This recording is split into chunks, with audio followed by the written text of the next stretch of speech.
We're back. Friday, 7 o'clock on the dot. Oh, I was kind of afraid to wear this shirt because I was thinking it might be see-through a little bit, and it kind of is. That's fine. That's fine. We'll make do. We'll make do with what we have.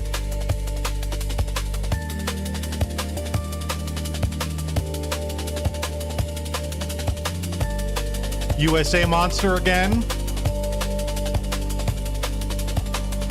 It got me cracked last time, so I said, hey, let's do it again. It was like liquid methamphetamine. That talk we had with Dick, I felt like I was zooming. We have a good show for you tonight. Should be an interesting one. Shit's happening, people. Shit's happening. I'm having explosive diarrhea. I can't breathe when I leave the house. It's a red sun. I don't know what the hell's going on. It's hot as shit. It's like 95 degrees out. It's the end of the world. I can't get my Taco Bell. It's the end of the world. It's over. So we're going to talk about all that. The Taco Bell foot lettuce. We're going to talk about the wildfires a bit. And then we got JD Vance. Our boy. We've been covering him in that whole ilk for basically since the inception of this channel. He was on Joe Rogan, our other boy that we've been covering. And he had some things to say about Epstein. So we're going to take a look at that too. And then we have a video to round it off if we have time. I wanted to check this video out last week, but we didn't get around to it. So if we have time, we will check that out. And that's about technology. So that should be an interesting one.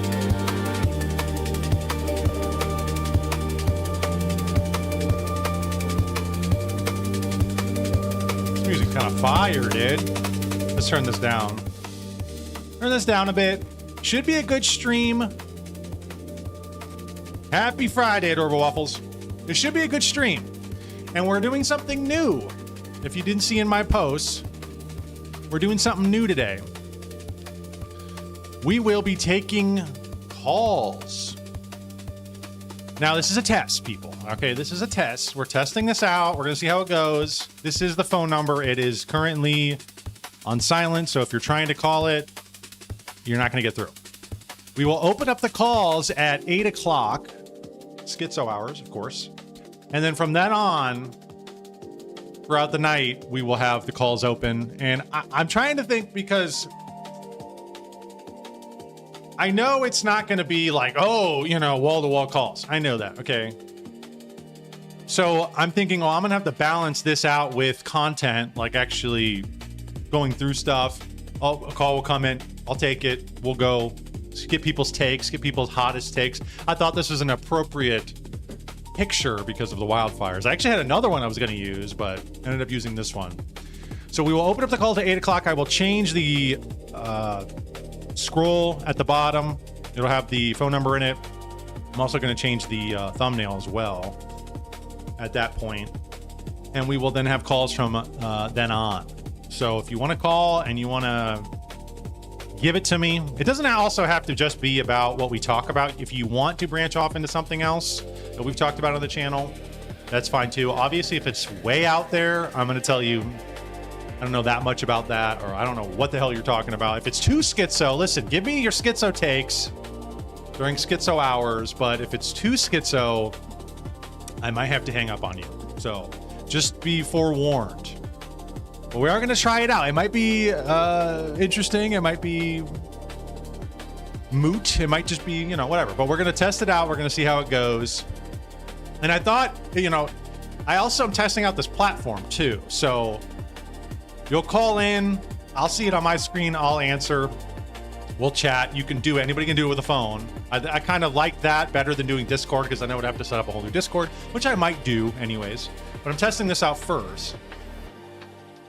And if this goes well, then maybe we'll just keep doing it. But if it's kind of janky or quality's not really that good, then maybe we'll switch to Discord and we'll try it that way. But yeah, so we're gonna be doing that at 8 o'clock. So if you wanna get your piece in, you wanna say your take, give me a call, and we can riff and we can chat. Ludwig, you got your book recommendations, buddy? Get in here, get to chatting. You can throw out all your books. But yeah, we're gonna be doing that. Before we get into any of this stuff, though, please give me a subscribe on YouTube, JCam on YT, where our next milestone is going to be 400. At 400, we'll do something. Maybe we'll do a giveaway or something. I don't know. I haven't thought that far yet, people. Okay, all right. I'm not that ahead of the game. But at 400 is our next big milestone that we're trucking towards. Also, follow me on X, JCam on YT. Stay up to date with things.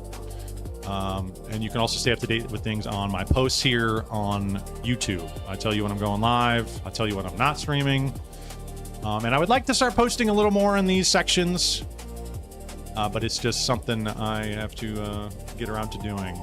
I am just hesitant at posting on X and X specifically because X is like the demon platform, which is why I removed it. I deleted it from my phone. It is like the platform for rage bait, insanity, arguing, racism, hatred, like the worst shit.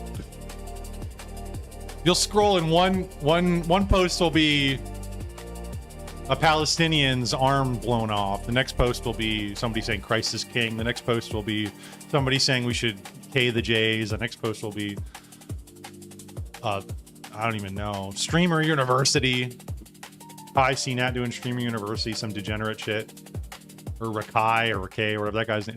It's just like not, and it's just like that always.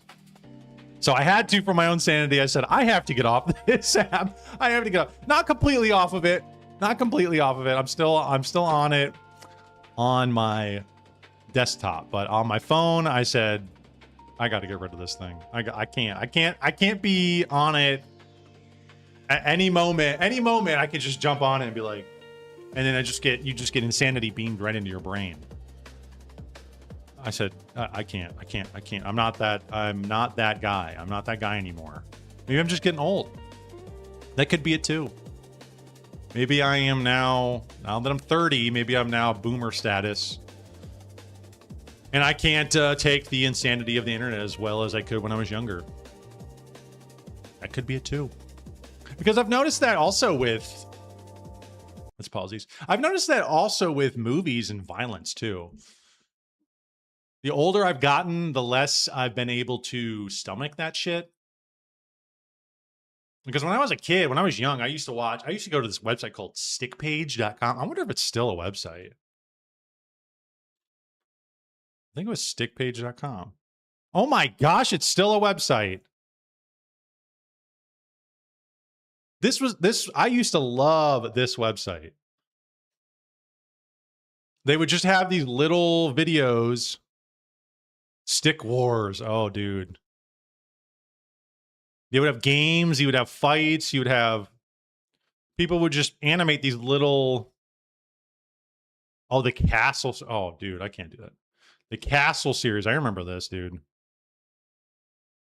These were cool. A little on the all edge, no point. a little into that side of things, but I used to love this page. I used to love Newgrounds. Real ones know Newgrounds. I used to love Happy Tree Friends. And you throw in a couple ISIS beheading videos in there, here and there, you know. I had the full smorgasbord of violence at my fingertips as a child. But back then, I would just eat this shit up. I didn't give two shits about it. But now I've gotten older, and I I just can't. And I remember distinctly when it was too. I remember distinctly how old I was when I started to realize I don't think I can handle this shit.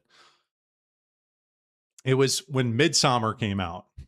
I went and saw Midsummer. When did that come out? 2019? 2019, yeah. Okay, so 2019. I was like, this is just too much. This is too much. I think I'm done. I think I'm done with all the violence. I think I'm cool on that. But I don't know what that is. I don't know if it's just my brain is just changed, or I don't know. My emotions are more developed to where I don't know, empathize with the violence more now. I have no idea what it is. But I kind of I find myself doing this a lot more in movies. In movies, I find myself going like this. I don't want to see that. So I don't know. I guess I'm just getting older. Can't stomach it. My mom, when I was younger, I would always, not even my mom, but like just older people around. My mom, one of them, but older people in my life, I remember trying to show them stuff, and they'd be like, "I don't want to see that," and I'm like, What the hell? What's your problem? Right? What are you, some pussy? What do you mean?" And now that I'm getting older, I'm realizing maybe you need to like guard yourself from that a little bit. Maybe you need to guard yourself from that a little bit.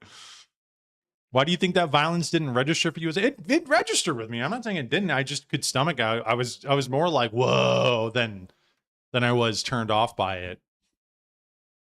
I was more like enamored's not the right word, but it was just cooler. Like it was something I could just stomach. But I never understood that. My older people in my life were like, I don't want to see that. Why are you watching this? I don't want to see that. And I'm like, what's the big deal? It's just life. It's the big deal. Midsummer looks scary. It wasn't scary. It was like a psychological, like unsettling horror. And the scene, they're in this like weird pagan European village in the middle of Sweden, or I don't even know where the hell they were. But like they have their own cultural customs in this village. And this was the scene specifically where I was like, I'm good on this. Basically, when you reached a certain age, you had to go out to the top of this mountain. And when you went up to the top of the mountain, that was like they would all chant or whatever. They would have their ceremony, and the elderly people would jump off the mountain to kill themselves as the cycle of renewal and a cycle, whatever. And the one lady fell, like smashed, they show the whole thing too. She smashes her head and she's dead. The other guy, the older guy, jumps off. He lands on his legs, like breaks both of his legs. He's laying there like suffering. And they get the ceremonial rock. They get the ceremonial boulder. And hilarities ensue. And they smash his face in. And I'm like, yes. People are like, real cinema enjoyers are like, yes. I see. I'm like, I don't know why I need to see this.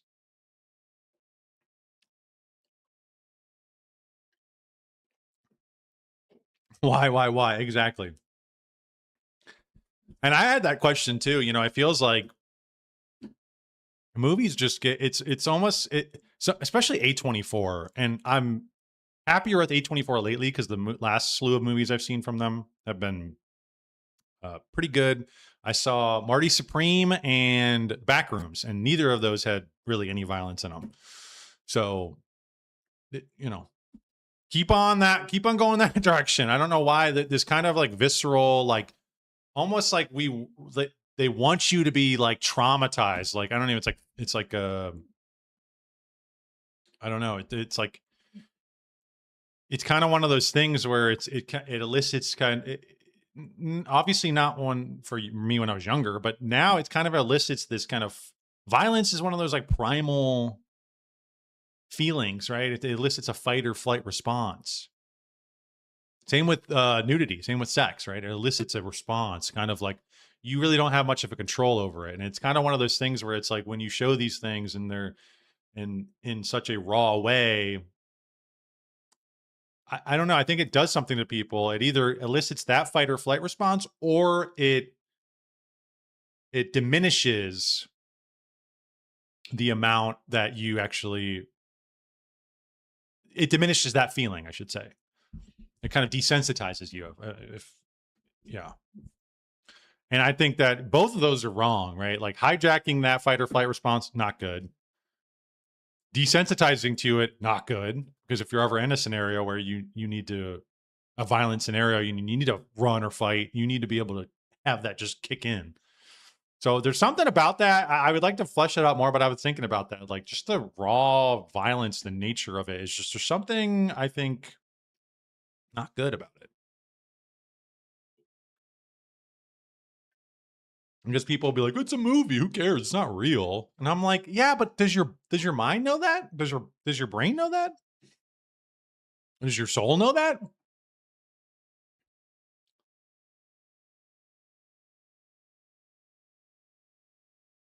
They want to be memorable. I guess it was memorable. I guess it was. But that's so stupid. That's like cheap, right? That's like a cheap. That's like basic instinct levels of memorable. Like, oh, let's show her uncross her legs. Like everybody's gonna remember that. It's like, yeah, but like, does anybody else remember anything else from that movie? Why don't you make the movie memorable as a whole piece of art? Why are you taking these cheap like shortcuts? Same with the jump scares. It's the same. It's kind of a similar thing. I always thought jump scares were really cheap. I think there's times when they're necessary, but like these movies that have them like nonstop, it's like you're that's the allure. That's what you're going. You're not going for an actual piece of art. You're going to get elicit this kind of reaction, and that's it. That's all it is. It's just like popcorn chicken. It's like, okay. I don't even know. How we got this. Oh, I was talking about X and just just guarding yourself. I don't know. There's something to that too that I've been thinking about, guarding yourself, not only from images and visual things, but also from, I've been thinking more about this, like information, not like quote unquote knowledge, because again, information and knowledge are not the same thing. But this kind of outpouring, we have this outpouring of so much information. And people 1,000 years ago would be like, oh, if you have such unlimited knowledge, then everybody must be like really wise and smart, right? Right? Shouldn't everybody be really freaking wise because of all the knowledge we have? No. Opposite's happening. People are getting dumber. Because of how much information is being poured into our faces, we actually don't have attention spans, and our brains don't know how to process it all. Whoa.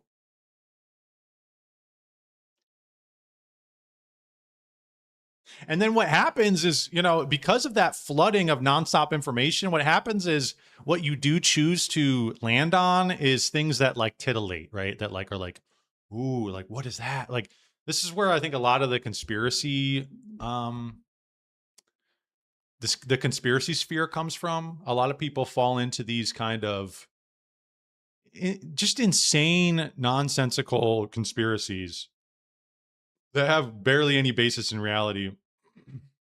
Excuse me, because they're like fired. They get emotionally fired up about it, and then the algorithm just keeps feeding them more information, and then that's like that's all they know. That's all they care about, and they end up kind of missing other things. They miss the big picture. They miss.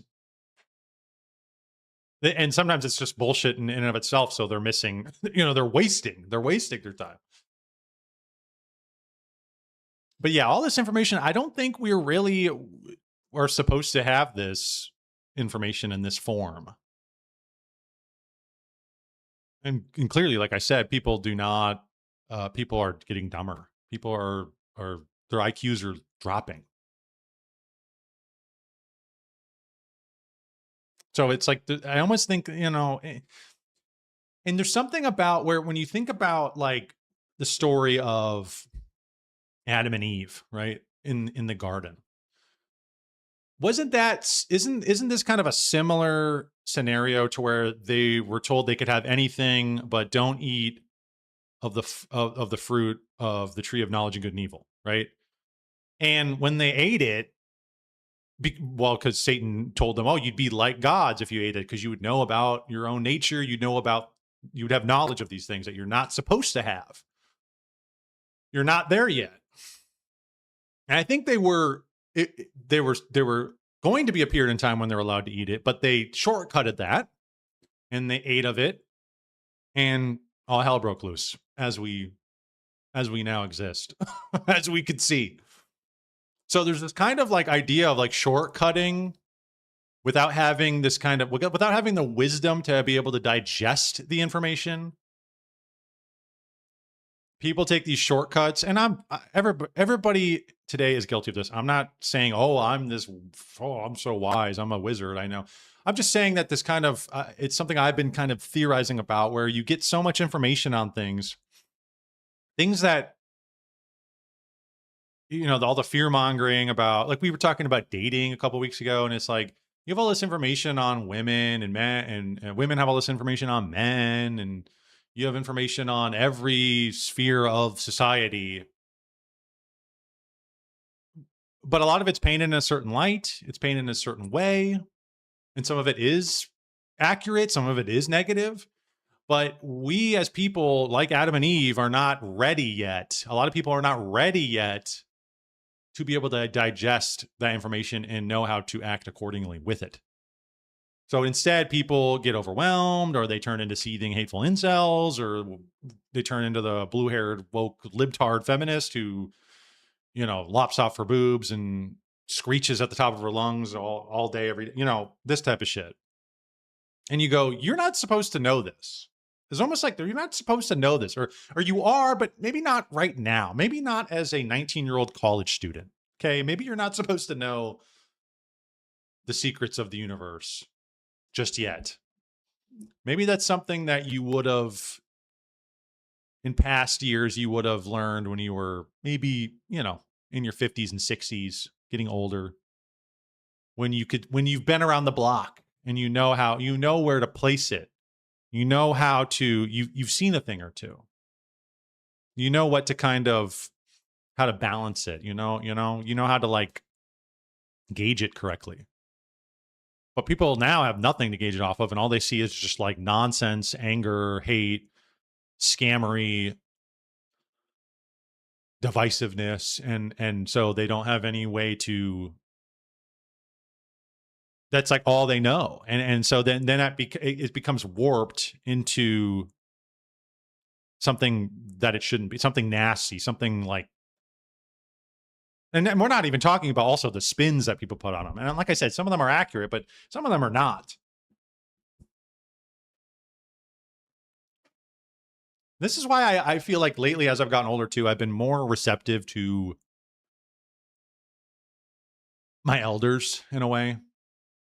I think I've always kind of been like somewhat, I haven't been that rebellious. But as I've gotten older, I think, even though I think you're wrong on this, I think you do have some sort of knowledge. You know a thing or two that I don't. Just because the basic fact that you've lived longer than I have.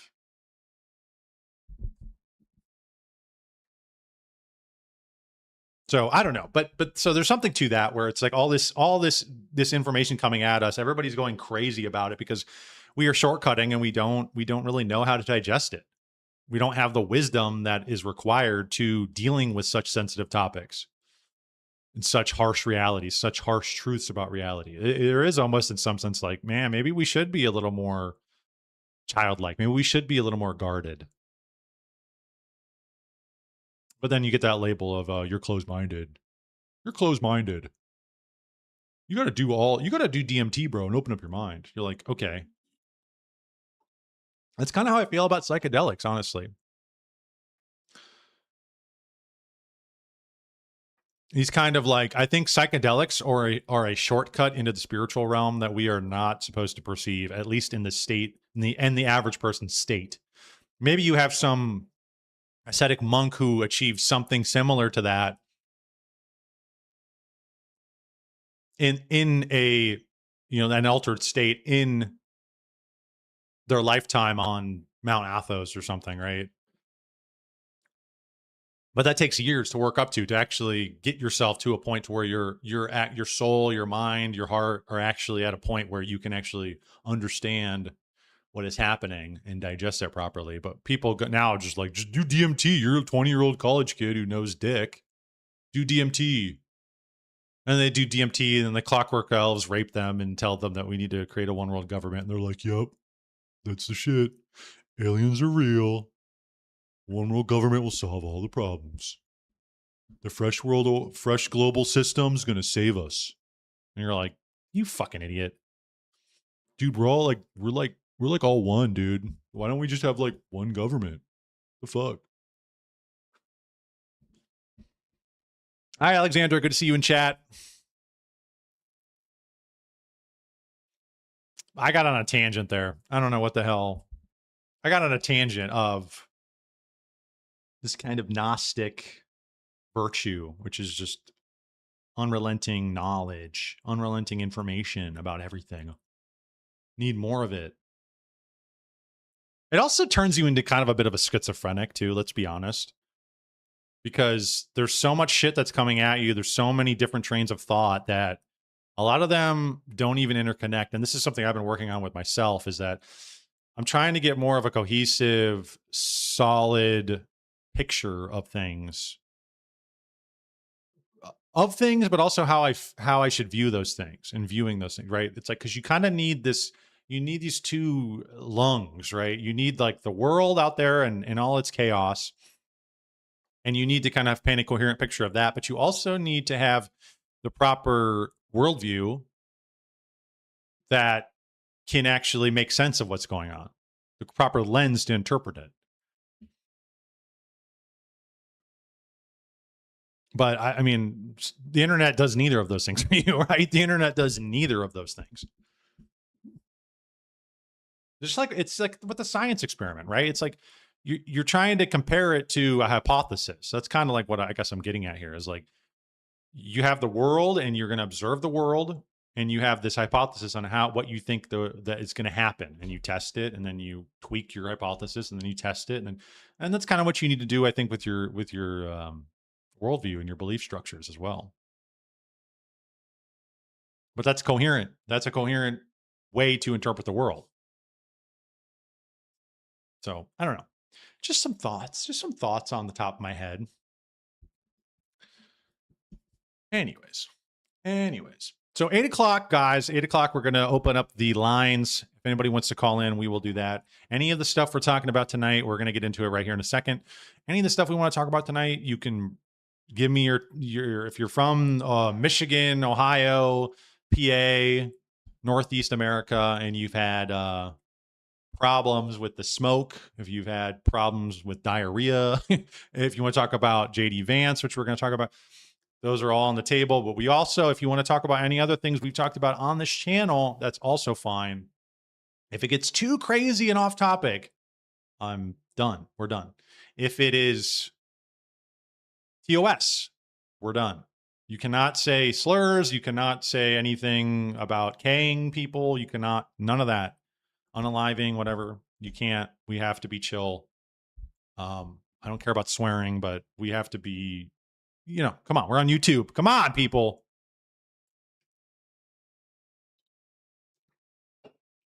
I missed the beginning of this, but Gnosticism is dangerous foolishness. Yeah, I mean, I wasn't like talking about Gnosticism. I was just talking about, that's kind of the information age in which we live.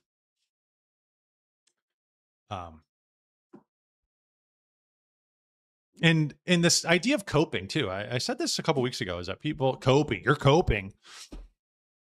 Coping gets a bad rap. And I think coping is actually one of the ways in which you interpret the world. because you're trying to make sense of what's happening in front of you, the terribleness of reality. You have to figure out a way in order to place that and digest that in a healthy manner. And people would say, you're coping, but it's like, well, what do you want me to do about it then? Well, I want you to go and grab and get out there and then I'm not coping anymore. And then I'm not coping. Gotcha. It's like, no, you're going to have terrible things happen to you. You're going to face death. You're going to face scammery. You're going to face all kinds of terrible things in life. And you got to figure out how to get by, how to understand it, how to make sense of it, how to remedy it. Not only in the real world, but also within yourself, how to remedy these things. Can't hold on to that shit forever. But people, the whole psychology community, that's what they want. They want you to just hold on to that trauma forever. Let's just keep talking about your trauma. Let's just keep talking about your trauma. Get on Reddit and talk about your trauma with other people and live in it. Don't try and reconcile it within your heart. Don't try and do that. That's for pussies. That's coping. You need to sit here and bitch about it. You were wronged. Give me a break. That moment when someone criticizes you for coping, then suggests another cope. I know. I mean, like, what isn't that? At the end of the day, isn't everything a cope in some sense? If anything negative happens to you, which is gonna happen, it's just part of nature. There's a lacking somewhere, and you try and figure out how to make do with it. You try and figure out how to twist it and warp it into something that's positive for you. That's coping. You're coping. You need to give up. You need to be black-pilled, and you need to hate and seethe, and you need to go out there and you need to start like, what? I don't know, man. I think I'm cope pilled. Are you guys cope pilled? I'm cope pilled, guys. Because that's what all these freaking school essers do. These people go up in their schools and they light up the place. They got to the end of their cope rope. Okay. They didn't figure out how to cope. And some of this is the propaganda that people see. Some of this is their communities are in, but some of it's also mental, like executive function. We've talked about that on the channel too, is that the internet is eroding the quick dopamine hits of TikTok. It erodes at your prefrontal cortex, your executive function, which is how you plan, logically plan, think, deep think about things. It's how you plan and execute. And when something bad happens to you, you need to be able to sit there and plan and execute and think about what happened to me, process it, think, how do I move on from this? I need to set up a plan. But if people don't have that ability to do that anymore, then everything is just like this animalistic, I'll act how I want, when I want. And anybody who tries to stop me, I will not be subjected to cope. Okay, dude. The whole point of processing trauma is to get your life, past and present, aligned with truth so you can walk straight again. If you just talk about it, what's the point? Nothing changes if nothing changes. So true. So true, Alexandra. Alexandra, if you want to talk about coping, if you want to talk about trauma, we're going to be opening up the phone lines here in about 30 minutes. That would be interesting. That'd be an interesting line to talk about. Anyways, all right, we're going to move into it. We're going to get into it. And like I said, we'll open up the phone lines at 8 during schizo hours. Naturally, we have to. And then we will just continue along our content path. And if a phone call comes in, we will answer it, pause the content, we'll answer it, discuss with the chatter, discuss with whoever it is, and continue from there. I hope I'm hoping that this will bring some interesting content and interesting flavor to the streams, some more interaction with the chat, because one of my favorite things about doing this is the chat. I gotta say, you guys do amazing. We have a lot of smart people in the chat, a lot of interesting folks. And I enjoy reading your guys' chats every day. Alexandra, you're a high traffic chatter. I appreciate it. I love interacting with you. Ludwig's another classic. Adorable Waffles. King of Sheba, love him. Dick, whenever he's in chat, I love talking with Dick. Great people here. Marie, Excellent. So if you guys, that's one of the things I thought that's a really cool element to this, is that now I can maybe bring it into real live time and we can chat, we can discuss. So I have to warn you, some people think I'm a little crazy. Yeah, they say the same thing about me. I used the word deduce at work a few weeks ago, and they looked at me like I was a crazy person. They looked at me like I was a mad scientist. What? He's conjuring up a spell with his words. What? Anyways, it will be during schizo hours, so you're right. You're right at home, Alexandra. Let's move along. We're going to get into it. I saw this post and I thought this was just perfect. This was just... You have died from excessive Canadian wildfire smoke, inhalation, and diarrhea lettuce. What is going on? And both of them are hitting the same region. That's something that's really weird about this, is the lettuce. Oh my gosh, the lettuce, the explosive diarrhea. It's happening in Ohio. It's happening in Michigan. And then the smoke, the same thing. It's northeastern America coming right down from Canada. Same time in this 95-degree weather. It's truly apocalyptic. I can't even eat my freaking Taco Bell anymore in safety. I have to make food like a peasant, like the Amish or something. Health investigators may have finally solved the mystery of why so many people have fallen so ill eating contaminated lettuce. The Washington Post reports that federal officials have now potentially linked the outbreak of a parasite called Cyclospora to Taylor Farms, a California produce distributor. The company supplies salad products to numerous grocery stores and fast food restaurants, including Taco Bell. Thousands of cases have been reported in 34 states, the majority in Michigan, the vast majority over the last few weeks. The disease causes severe gastrointestinal illness.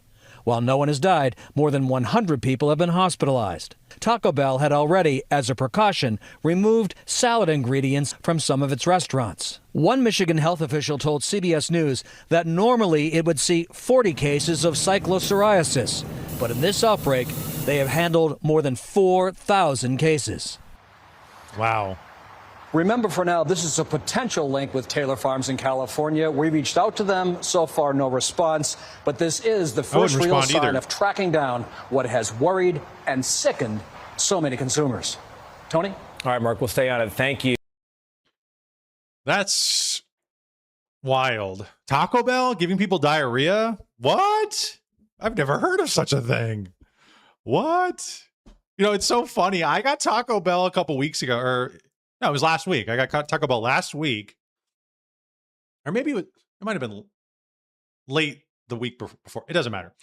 But I got Taco Bell. I got their new street tacos. Honestly, they were fire, dude. They were so good. And then I got like a burrito and some nachos. I was at work too, so during my lunch break. I go back to the office, and like literally within 30 minutes or so, my stomach, I was like, dude, I hadn't had Taco Bell in a long time either. And I was like, is this what it was like? Is this what it felt like? Oh my gosh. Ran to the bathroom. Unloaded. Just unloaded. And then I did it 2 more times that night. And I thought, wow, that was crazy. Didn't really think much of it. I thought, hey, it's the American diet. Come on. I mean, whatever, right? Aren't we all just having diarrhea all the time? Whatever. And then the couple days later, my coworker was like, "Did you hear about the lettuce? I think they think it's the lettuce." And I'm like, "What the hell are you talking about?" She's like, "There's a parasite and it's causing people explosive diarrhea." And I was just like, "Oh, is that what it was?" And so people are like scaring me. And they're like, I dumped all my produce. I threw all my produce away. And I'm like, you're going to throw away. I'm like, produce is like 50% of my diet. I'm like, are you kidding me? Are you kidding me? I'm going to have to throw away half my diet. I'm just going to eat meat and cheese. Is that what it is? I mean, I understand that's the diet for most Americans as it is, but I thought that's crazy, man. And then I said, you know what? On Wednesday, I was like, this last week, I said, you know what? I'm not going to be fear-monged to death. I'm not going to be subject to this. I am going to live my life. I am going to get McDonald's. My boy Ronnie has never let me down. And so I did. I went and got a Big Mac. And I said, I don't care. My coworker's like, aren't you afraid of the lettuce? I said, I don't care. McDonald's has never wronged me. I do not blame McDonald's. Taco Bell I'll steer clear from. But McDonald's has never wronged me. And I ate it. And it was delicious. And that was that. And here we are 2 days later. And then I got Chipotle today. So we'll see how that goes. But I think I'm pretty good. I think I'm pretty in the clear. Because if that Taco Bell thing was it, that shit hit me in like 30 minutes. So, but then my coworker was scaring me. She's like, well, you know, it could take up to 2 weeks to actually hit you. And I'm like, what? What? 2 weeks? I'm like, this thing just started a week ago. There's no way 2 weeks.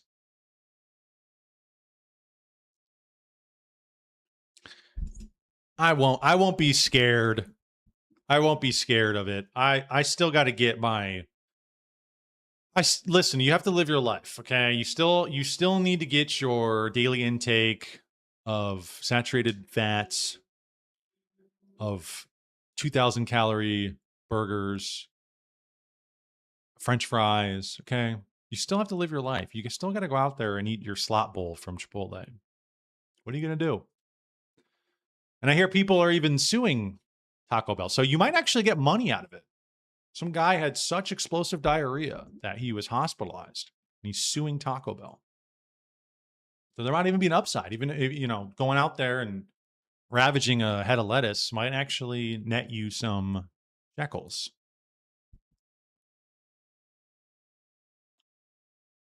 McDonald's wouldn't do me dirty. I know. I full faith in Ronnie. Ronnie Mickey D's. I have full faith.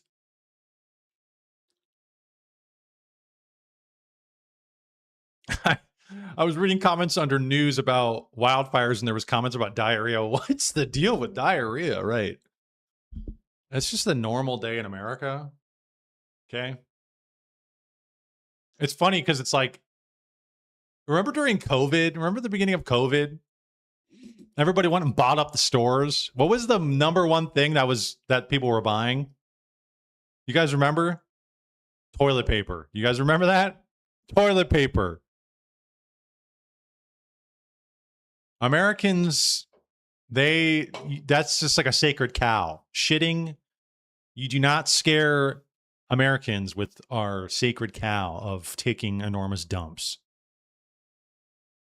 But it's really strange that bidets never took off in America. That's one thing that is really weird.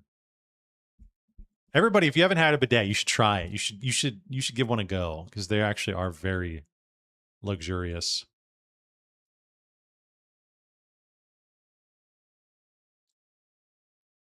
Carnivores avoid this. Eat the animals that digest the plants for you. Right.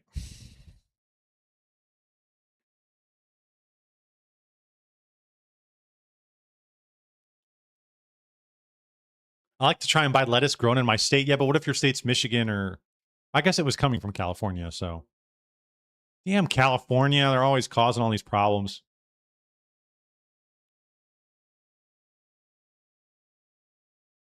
Lettuce is yummy with yummy salad dressing. Yeah. I eat salads and shit like all the time.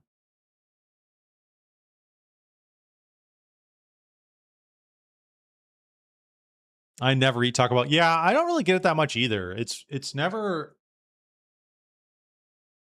Like, I feel like if I'm sober, it's never one of the places that I'm like, yeah, I want to go there.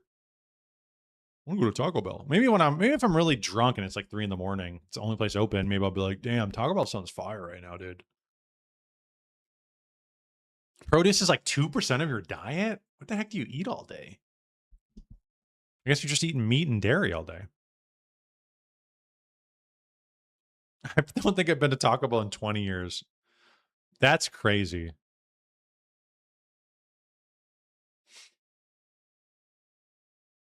I legit think when I go out to eat, the more deep fried it is, the more likely any bacteria die in the cooking process. Yeah, that's probably true. And that's probably why Chipotle is always having these issues. Because they have all this raw like lettuce and shit sitting out.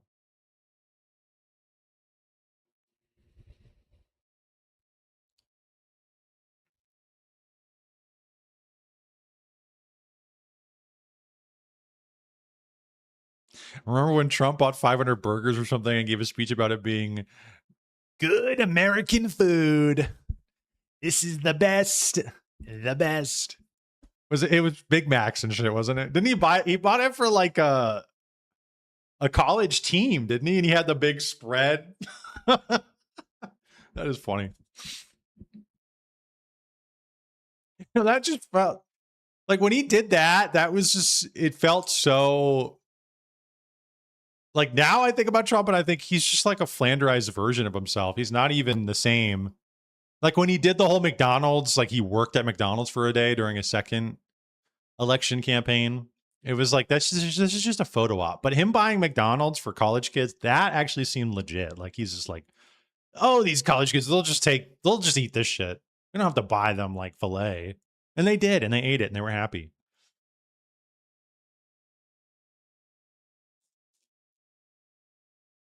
Bidets gross me out.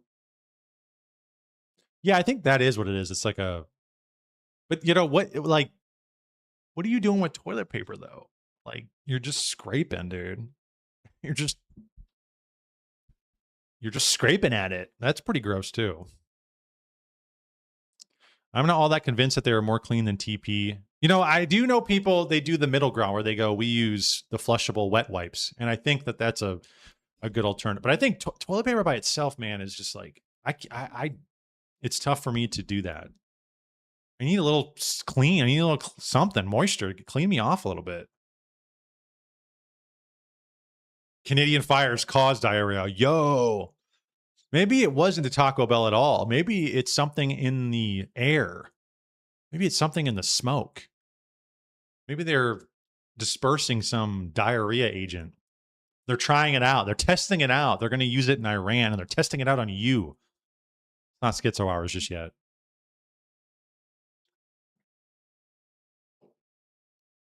When I think of bidets, all I can think of is other people splashing toilet water everywhere.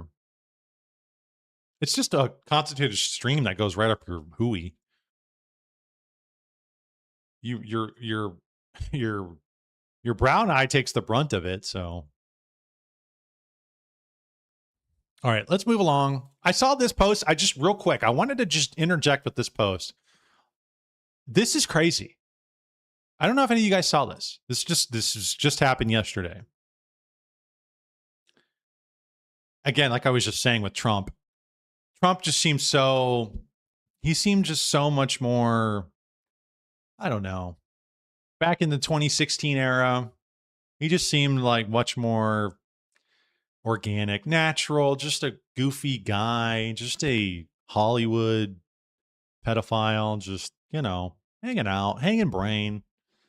But now it's like, it's full on display where I feel like it's just like corruption. It's just straight up corruption. This post, Trump media to sell faster access to President Trump's Truth Social posts, which will let traders and investors pay for real-time feed of Truth Social posts. So I don't know if you guys have been following this, but what's been happening with the Iran war and just things in general with Trump, the Trump administration, not just the Iran war, it was happening before that. When Trump does something or says something, the stocks go like this, right? And if you could sell at the top before he announces something bad and then buy up at the bottom and then sell up at the top, you can be coming out with billions. And they are. He did that Trump coin rug pull too. That's everybody just kind of like forgot about. It just feels like this administration is like, we're on borrowed time. We've been caught. Listen, we're totally bought and paid for by Israel. Like, and everybody knows it. We're just holding everything off. But in the meantime, we're going to like take out with what's ours, which is the stock market, rigging the stock market and the crypto coins. And I'm going to take as much as I can before, we're out of office and everybody hates me. But they already do hate me. But when I'm out of office, hey, I've made a nice buck. And it feels like everybody's just like, yep. Everybody's just kind of like, yep. Everything's going according to plan. But this is essentially, and what I've seen is that they're offering, there's this new API, this new platform on Truth Social that's going to give early access to select investors who pay. I saw some people saying it's $100,000. Okay, so you, Mr. Average Investor, who doesn't even make that much in a year, you won't have access to this. So you're just going at it like a blind idiot. And then the stock market's going to tank, and all these investors, the upper 1%, they're going to sell right before it tanks. And then they're going to buy it before it hikes back up, because they're going to have this foreknowledge on what Trump's going to say and announce. Is this not criminal? Is this not criminal? The most corrupt U.S. admin in history. This is what this feels like. This feels insanely criminal. And it's not even like they're hiding it. It doesn't even seem like they're hiding it. They're just like, hey, here you go. So it's going to drive revenue to Truth Social, which is owned by Trump and Trump's family. And it's going to be based on his announcements, his administration's announcements. The leader of the free world's announcements. So it's just like this, it's this scam, this Ponzi scheme. Give me money to get my announcements, and then you guys can make money. And then they're also making money, right? They're also investing, and they're selling and they're buying based on what Trump's saying. They're probably in group chats and shit. Jared Kushner and Ivanka and all these people. And how is any of this America first? How is any of this populist? How is any of this helping the people of America? Which is largely what his campaign, Make America Great Again, was based on. It was based on returning back to the American dream, which has been slipping through our fingers.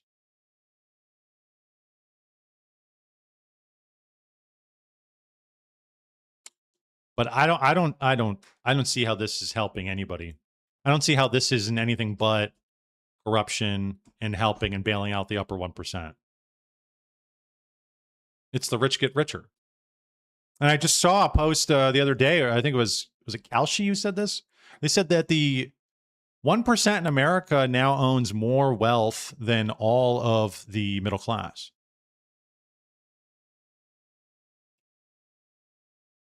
And it's just going to keep growing and growing and growing. And that's the thing, is that this is the betrayal, because that is one of the major issues that people have, is that the American dream, which is being able to work, rise through the middle class, become one of the upper 1%, that's diminishing. The ladder literally feels like it's being pulled up. And we thought Trump's going to help bring that back, bring back a sense of upward mobility, not only to the economy, but also to the culture, to justice, refocusing our vision, refocusing back on our country, not in Iran, not on Greenland, not in Venezuela, on the people here who voted for you now.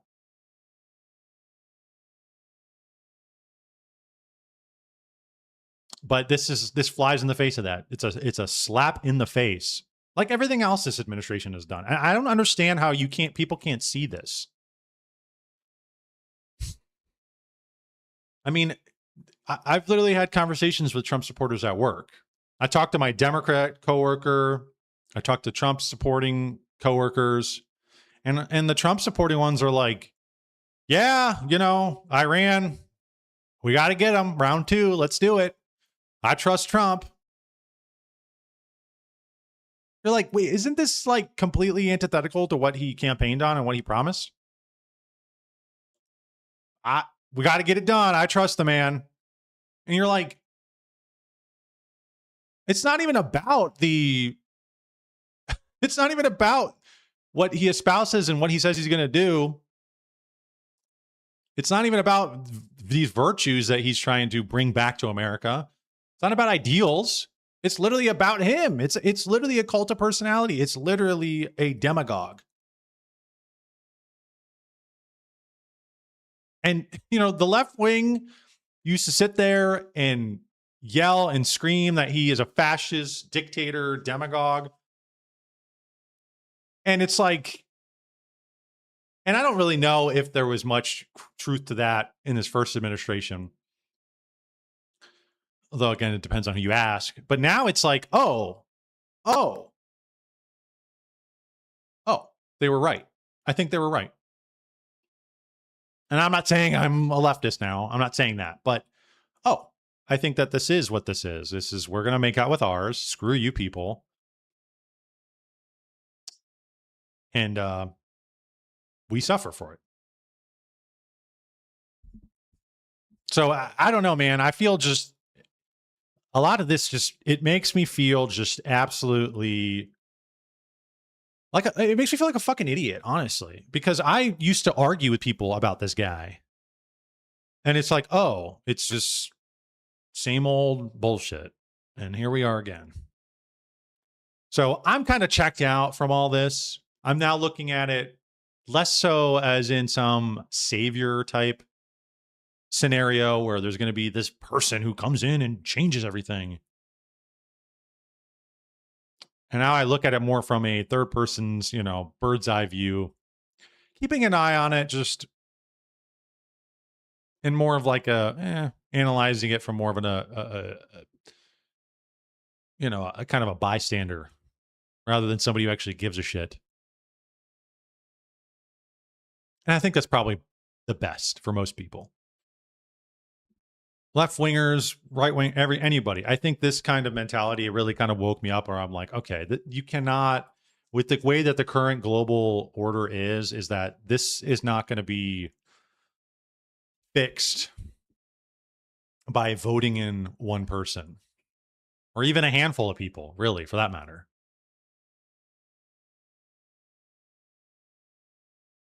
Is Trump losing his mental faculties? Yeah, I think he is, actually. I think that he is old, and I think that's the way they want it. I think they like these people, these octogenarians in office, because they're weak. They're not going to put up a fight.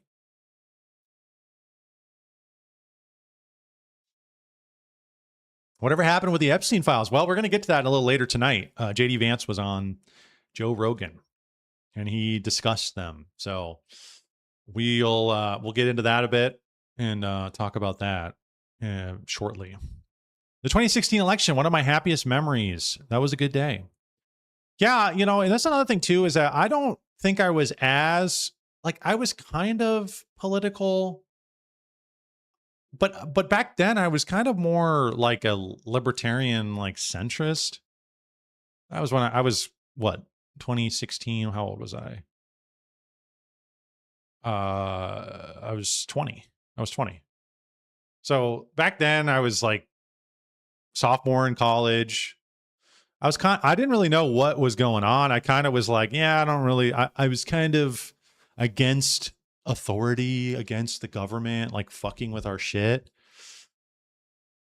And it seemed, and that's kind of the trajectory, is that when you had these two choices in front of you, the left-wing people who are saying that I, as a white man, is bad, you're terrible, and they're censoring and they're telling you to shut up, versus this guy who is like the exact opposite. I mean, what really, what's the path that person's going to take? They're going to take the Trump path. And I don't really blame anybody for taking that path, because that is like, That was I think the better of two, the lesser of two evils, which is always how it is. But so I don't know. All right, it is 8:00, boys and girls. So we're gonna switch over the text, the rolling text. We are gonna open up the calls, open up the lines. Lines are open. Now I'm going to change the thumbnail real quick.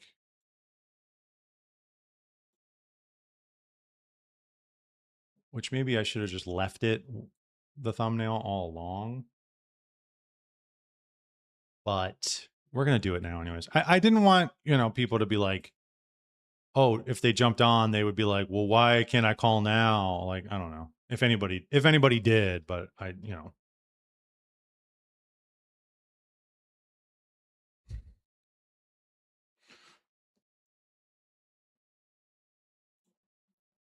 Okay. All right.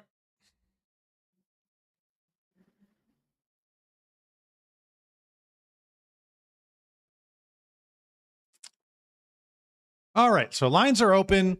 You can call me at 216-438-0549, and I will pick up and we can discuss whatever's on your mind. It is schizo hours. Give me a schizo take. Give me your hottest takes. Talk to me about any of the things we're talking about, or if you want to bring up something new that we've talked about in the past, things that are tangential to what we're talking about, some new information on it. That's totally fine too. If it is too outside the bounds of what we're talking about, or something I have no idea, or nobody in my chat, if you want to bring up, I don't even know, 16th century Germanic politics or something, I might say, nah. If you can't relate that into something more like today, I'm going to have to move on from you. If you bring up something that is TOS, I'm going to have to move on from you. If you say any slurs or anything that is too unoptical, I'm going to have to move on from you. So be cool, be chill, and we can have a good conversation, and it'll be a rip snorting good time. So lines are open. Anyways, we're just going to continue along. Wait, our call-ins about schizo takes? Well, it's funny you say that, because my original thumbnail was give me your schizo takes, but then I changed it to this one, which is your hottest takes, and I think it fit because the wildfires. So I thought, I had this one set up for next week, but then I thought, I'll put this one in now. So you can call in about any of the stuff we're talking about. You can call in about any schizo takes, any of the stuff that we're talking about here now, today, any of the topics listed, or if it's something we've talked about in the past, that's also fine, or something related to it. So AI, technology, technocracy, Trump, religion, the religion of the future, any of these things, any kind of tangential conspiracies that maybe tie into those things. I'm all game, man. I'm all for. I'd love to hear them. So no, it doesn't. You don't have to call in with like the wildest, most schizo take known to man. Like,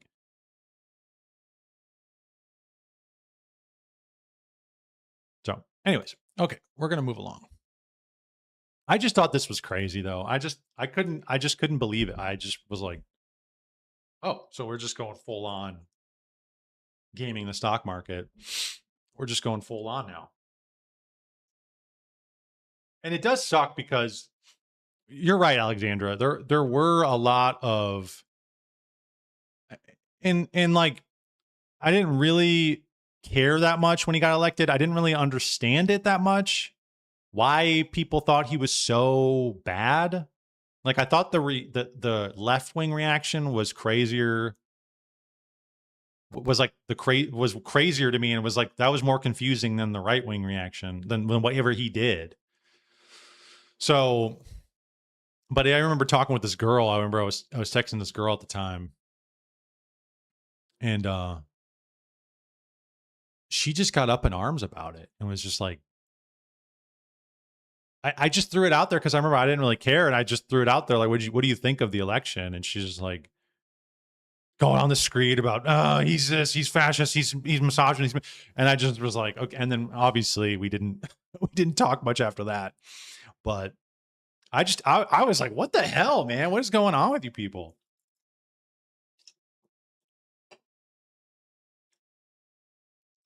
And I really followed him closely during his first administration and a lot of the second administration, or the Biden years, the interim period. And I don't fault anyone. I'm not saying people are you're bad for being excited or liking or following. I'm not even necessarily saying that, but it's just like when it's clear that the things he promised are not ever going to come to fruition. There's no wall. The Epstein files are never going to be fully released. Or if they are, they're going to be redacted to shit. Nobody's ever going to go to jail for these things. There's going to be new wars and you're going to have to like it. You know, these things, when you look at that, I just don't understand how you can't be critical. I don't understand how people are just like, that he's the guy, I trust him, whatever he's doing. And I'm like, I think you can absolutely be critical. I think that means that you have a healthy relationship with these people, but people treat him like he's like the father of America. He's like a founding father. My coworker said, "Do you think they're going to put Trump on the on Mount Rushmore? You think they'll put his face on Mount Rushmore?" I was like, "Dude, are you fucking crazy?" Also, who gives a shit? Who gives a shit? You know, it's like this kind of like pop culture brain politics. It's more of like I don't even know. It's like tabloid shit more than anything. And that was fun for a while. That was fun when it felt like things were actually when it was, you're fighting the bad guys and he's going to make the shit happen. He's going to make the things happen he's promising, and we're going to fight the bad guys and win. But then it's like, oh, the bad guys lost, we won, and now we're sitting here waiting for all of our spoils and things to change and things to get better. And you go, oh, actually, it's going in the other direction. Actually, I'm sorry. Oh, we are receiving our first call of the night. You are on. It is Schizo Hours. How are we doing tonight? Hi. Okay, so my phone is lagging behind what I'm watching. Okay, so you're further ahead in the show. All right, this is my call. I'm curious about what your take is, or your reaction to my I don't know if this would count as a schizo take. It's sort of a schizo eye narrowing at the response to the smoke that has come down from the wildfires in Canada. I'm in Northwest Ohio, so I was like almost directly in the path of this crap. And my schizo eye narrowing take at this is comparing and contrasting it with the response from COVID. Because what I saw, and again, I recognize I have a narrow, what I'm observing is my own little, so I'm not pretending to be like, I haven't been like on the internet, scouring the internet for information or anything like that. But I felt like my recollection of how they handled COVID is they would show us the numbers of what was actually happening, or I should say my encounters with what was actually happening were very small, and it seemed like it was all very minor. But the response that we were encouraged to take was all extreme, like shelter in place, don't come out of your house, wear these masks, everyone stay, shut everything down. And I felt like with this smoke, when I didn't even realize how serious it was at first, and I finally was looking at the numbers, and like, if what they were showing us was correct, we had some of the worst air pollution in the world. And it's only just now starting to clear. But whenever I heard the people on the news talking about how to respond to it, they were always so like, well, I mean, yeah, I guess you should probably try to stay inside if you feel like you maybe should. And I felt like that what they were encouraging seemed at odds with the numbers. Like, does that make sense what I'm saying? Like, I felt like there was a weird contrast there. Did you stay inside, or did you go outside a lot? I stayed inside as much as I could because I'm thinking, was it yesterday? It feels so long ago. When I first hit. I think it was yesterday morning. Schizophrenia setting in, yes. Yeah. I'm losing my sense of time. But I could tell right away. I went out in the morning and it was just like, I didn't expect that. I could smell it. I could see it. And it just got worse from there. So, and the smell was like, you'd expect, oh, it's fires, but then it's like when you go outside and smell, it smelled like burning plastic, and you're like, what the hell is this? It smelled like a garbage fire to me. That's what I thought. Like, you know, like if I smelled this on a normal day, I would think my neighbors down the way, you know, like a couple blocks away, were burning garbage. That's what I would think. Except that it was everywhere and it just kept going. Yeah, and I was like, oh, I wasn't even thinking about it. And yesterday after I got off work, I was like, or before I got off work, I was like, oh, you know what? Maybe we'll go take a walk after work.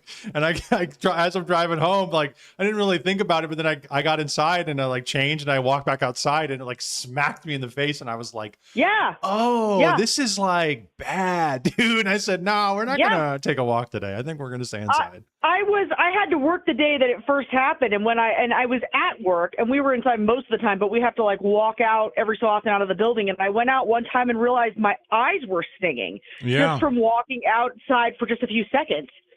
Yeah. I was having like a nasty cough too when I was out at work yesterday. Yeah. So, I mean, so what you're saying that? Yeah. So I know that was a rambly way of saying, what I'm saying is I feel like, what I was actually encountering seemed serious, but then when I listened to the professionals or the news people or whatever you want to call them, their advice on what to do.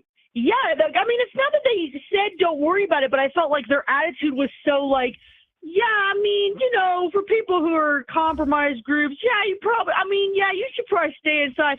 And I felt like, well, aren't you saying that this is like some of the worst air quality in the world and it's hazardous even to healthy people's health? That's what the numbers are saying, and it kind of feels that way to me because I'm not an unhealthy compromised group, and I walk out and I'm having issues. So why are you not telling everybody to shelter in place and stay home from work? You know, like, what's going on? But then with COVID, it was exactly the opposite. It was like everything I saw seemed to indicate it was not serious at all, the way they were making it out to be. And yet they were like, shut everything down, double mask, whatever, you know? What's up with that? That's I don't my know. Schizo. maybe they're thinking it's going to blow away. It'll just blow over. Right? Like literally, it'll just blow over and we don't have to worry about it. Just keep going and work through it. I don't really know. What do you think of the connection they're making to this climate change? They're trying to start saying it's because of man. Okay, so what is that? Is that are they going to use that later and say, aha, see, remember that horrible situation with the smoke? It's actually because of this, and here's why we have to change these policies? Yeah, I mean, because I have seen that online quite a bit, is that people are saying it's climate change 100%. And like, that's not even really, because with the climate change argument is that they're saying that the climate's changing, which people would say, yeah, the climate has changed in history. Like that's happened with the world. The climate changes. Sure. We understand that. But no, then they're making it and saying, well, no, but we're actually actively causing it. That's the climate change argument. And we need to, there's kind of this like nature worship where it's like, we're not supposed to be here and we're screwing everything up. And we're the problem. Yeah. And I'm not pro pollution. Okay. I'm not saying that, but people are taking this to where it's like, we have to sacrifice our children. We have to sacrifice our everyday lives for this kind of stuff, when I don't really know if the data is necessarily showing that we're the ones causing it.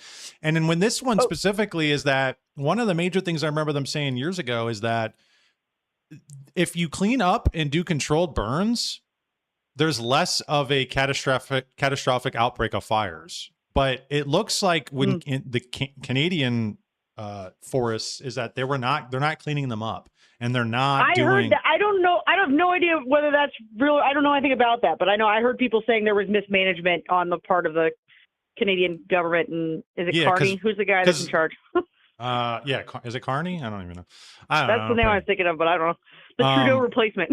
Yes, I know. Whatever. Same old bullshit, right? But because it's like when the trees get old and they get really dry, those are more easy to be flammable. So they got to get rid of those. They have to burn those, clean it up, and then you can allow new trees to grow, which are less flammable, and they don't get out of control like this. It's like, it makes me think of, they do this with controlled demolitions. When there's a building they know is getting to a point where it's dangerous, they destroy it intentionally, carefully, right? in a controlled environment to make sure that nobody does get hurt in the future, rather than just leaving it until something out of control happens. Yeah. So I mean, what is your perspective on, if you're saying that you think that there was are you trying to say that you think COVID was bullshit and that was intentionally hyped, whereas this is real, but they're just kind of they're just kind of acting very like level? To me, that's what it seemed like to me. But Okay. I don't know why the response to this, like, I'm confused by why their response to this was so laid back. That's what I want to say. Maybe it's because it's only been 2 days. You know, maybe if we go on next week and it's still like this, you know, I don't know. Maybe because I mean, I'm trying to remember how the media was when COVID first started. I think people were kind of like, we don't really know what to make of this. I remember like very early on, people, when they first started. Yeah, that's true. People in our dissident spheres, you know, I was getting shown videos of them in China where they're locking everything down and spraying the houses and spraying, and everybody was like, "Oh my gosh," you know. And then, but our country, I think it took a little while for us to get to the point where we were like, "Okay, shut everything down, we're done." I think it took a little while. Yeah, actually. This is a side note to that, but if it had actually been the zombie apocalypse that they were trying to say that it was, we all would have been toast. Yeah, we would have been. They would have locked it down way too late. Yeah, absolutely. But okay, thank you, caller. Thank you for that schizo take. That is our first call of the night. Appreciate that. Appreciate that call. We're gonna move on because she bringing that up. We're about to get right into that right now. So we're going to take a look at some of these clips, and that is interesting. That is an interesting perspective and interesting how hysterical everybody was about COVID. But she's saying it didn't seem like that elicited that kind of a response, whereas this seems way more immediate and way more hostile, I guess you could say, way more dangerous. But this is kind of has this laissez-faire, like, meh. I think there is some of that to it as well, is that if this drags out for a long period of time, we will see, I think, a lot more hysteria around it. But if it's only 1 or 2 days, because I think this happened a couple years ago and it was only like a day or two, which I'm not saying it's good, but you know, how much rage can you have in 1 or 2 days? I mean, I guess you can, but it actually looks like Trump is trying to sanction Canada over this. So, you know, maybe there is a little bit of outrage there. I think that's something that could be pursued, maybe. Thanks for taking my call. I never call into news stuff. Oh, Alexander, that was you. Good talking with you. That was a good first call. Calls are still open. 216-438-0549. Give me your hot takes. Give me your schizo takes. Any of the topics listed or something in the past we've talked about. Technocracy, AI, Trump, any of the stuff. We are interested. We want to hear your opinions on things. So they are open. Let's take a look at this. Brittany Venti on X says, New Omen just dropped. I saw this too, man. This does look insane. The Red Sun. Wow. Remember when California was having these wildfires years ago? And there was that famous image of California.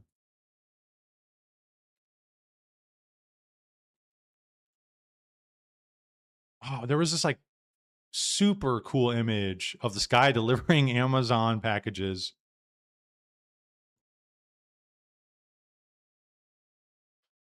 And he had like the sky was just beat red and it looked like hell.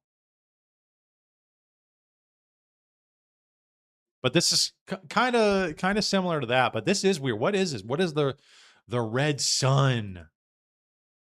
What does this mean? It looks like kind of one of those like they heat up those balls to like 10,000 degrees and they drop them in like a bowl of jelly or a bowl of yogurt and they see what happens. That's what that looks like.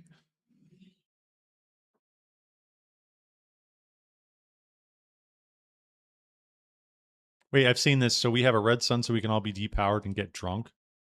I'm not sure what that means. Castlevania. The red sun, an omen of communism. Uh-oh. Wait, but I thought the red sun is like Japan. Are they? They're not communist.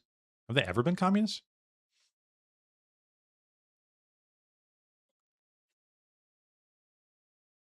The smoke made the sun look like the moon.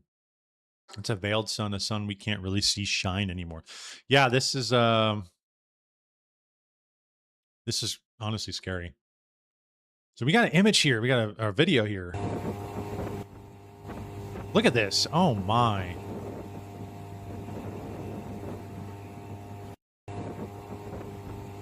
This looks just crazy, man. Us here. This is getting a little scary. Yeah.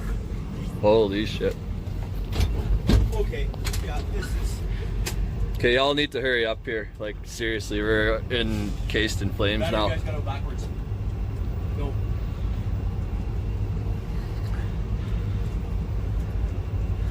Hello, Jody, can you hear us? Yeah, I can hear you there. I'm telling them you were notching up. Yeah, this has got to move fucking quick here.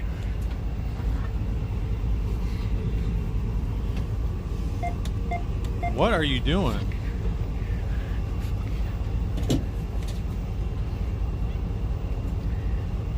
Dude, what are they doing?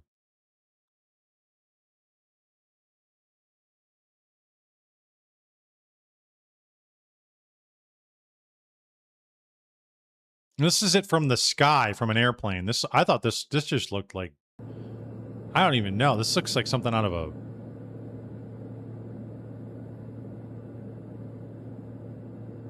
Looks fake.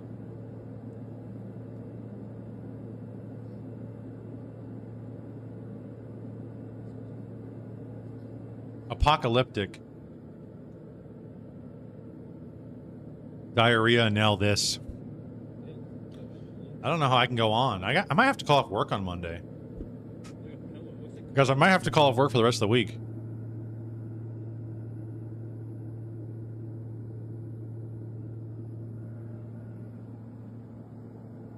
Wow. There's your pollution. Did you know that in China it is illegal to take children into a church because they don't want parents influencing their children religiously? What? I guess right, because the state should be doing that, right? Is that what it is? The state needs to be doing that. It's kind of similar with here in the negative views that people have on homeschooling, which I don't think are that. I think it's waning, but people have had, oh, you homeschool your kids, oh, because they want you to go through the state schools to get the brainwashing, to get the programming. I tell you, man, in terms of learning, I feel like if you just give your kid a book, give them books, give them basic arithmetic, and ask them questions, I think they'll be pretty good. I think they'll be pretty well off. Give them when they're young, and then give them know-how, give them ask questions, be inquisitive, learn how to figure it out. That's what's going to be important in the future, because we have all the information and everything solved for us, but do you have the brain power in order to logically step through and figure it out? That's what's going to be lacking in humans in the future.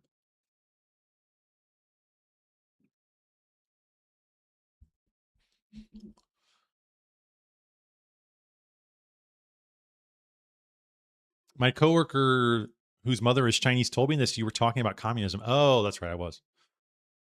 Yeah, that is weird. You are subservient to the state, but hey, they do allow churches, right? You said you can't take children into a church, but adults can go into one, I guess. That's something. So this says experts warn that breathing New York City's smoke-filled air is equivalent to smoking 10 cigarettes. Yo, I don't know why I ever quit.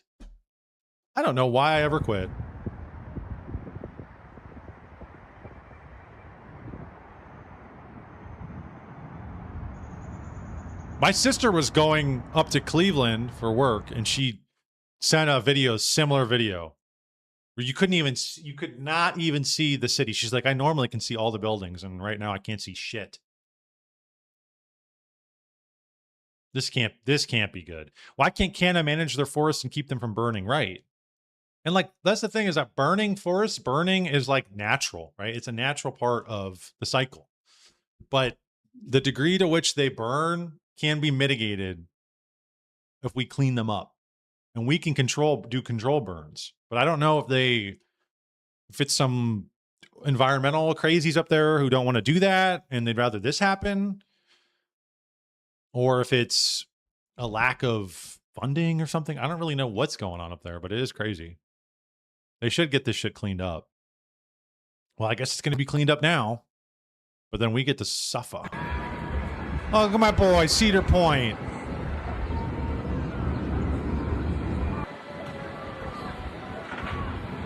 Can you imagine flying on that thing? Going 80 miles an hour through the air, inhaling 10 packs of cigarettes a second. Holy, man. You get a nice buzz.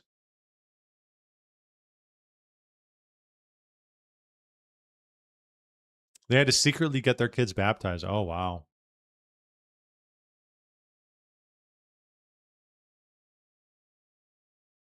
This is how we live now, yeah.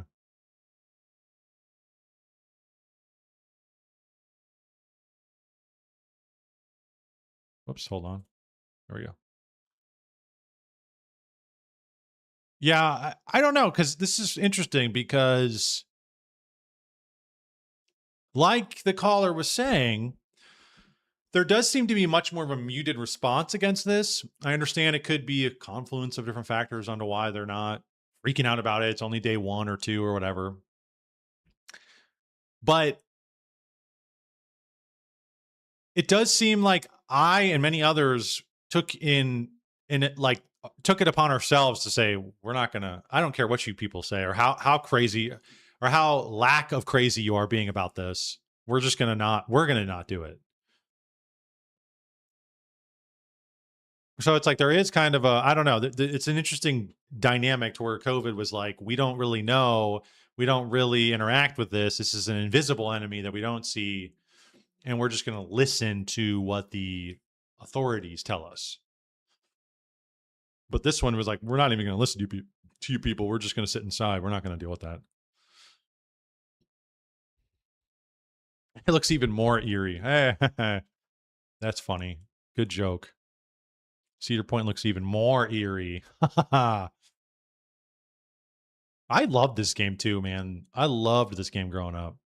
Oregon Trail. I loved hunting. The children yearn for the trail. They yearn for hunting. They yearn for the mines as well. Okay, so we got this lady here. It's one kind of viral, 41,000 views. I saw this on X and I thought, I don't know what she's going to say. I have not watched this, but I thought she's got something you won't hear anywhere else. So let's hear what her take is on this. I wanted to send a message. I don't really care what I look like. Good morning. The wildfire smoke seems to be pretty gnarly today, and I want to just clarify some issues. Okay, a regular mask is not going to do anything for you. It doesn't seal. We're talking about one of the hazards being PM 2.5. That's particulate matter that is less than or equal to 2.5 microns, which is 30 times smaller than a human hair. It's dangerous because it can go into the deep lung. But that's the issue with wildfire smoke. We're not just dealing with PM 2.5. You're dealing with volatile organic compounds. That's what I mean when I say VOCs. You can have acids and gases, synthetic issues, aldehydes, carbons. I'm not an alarmist, but I'm telling you as a mom. Oh, the mom's telling us.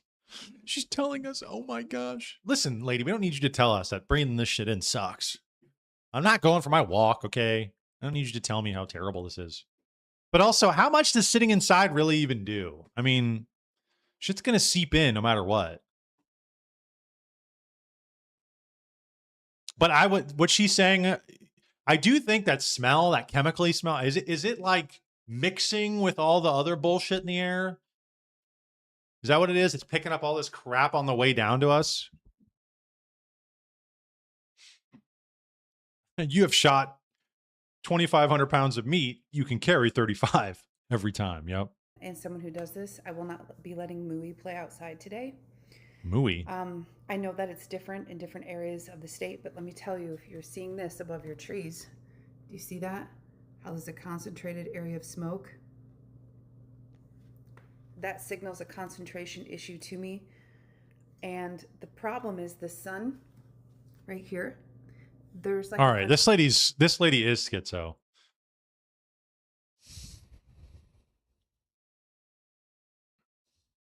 I mean, she's not wrong, but she's saying it in this like scared helicopter parent way. On multiple platforms. Let's see what this one is. 200,000 views, which is good because my goal is to get information to the average lay person, because I feel like the meteorologists and the public health departments are doing a disservice to we the people.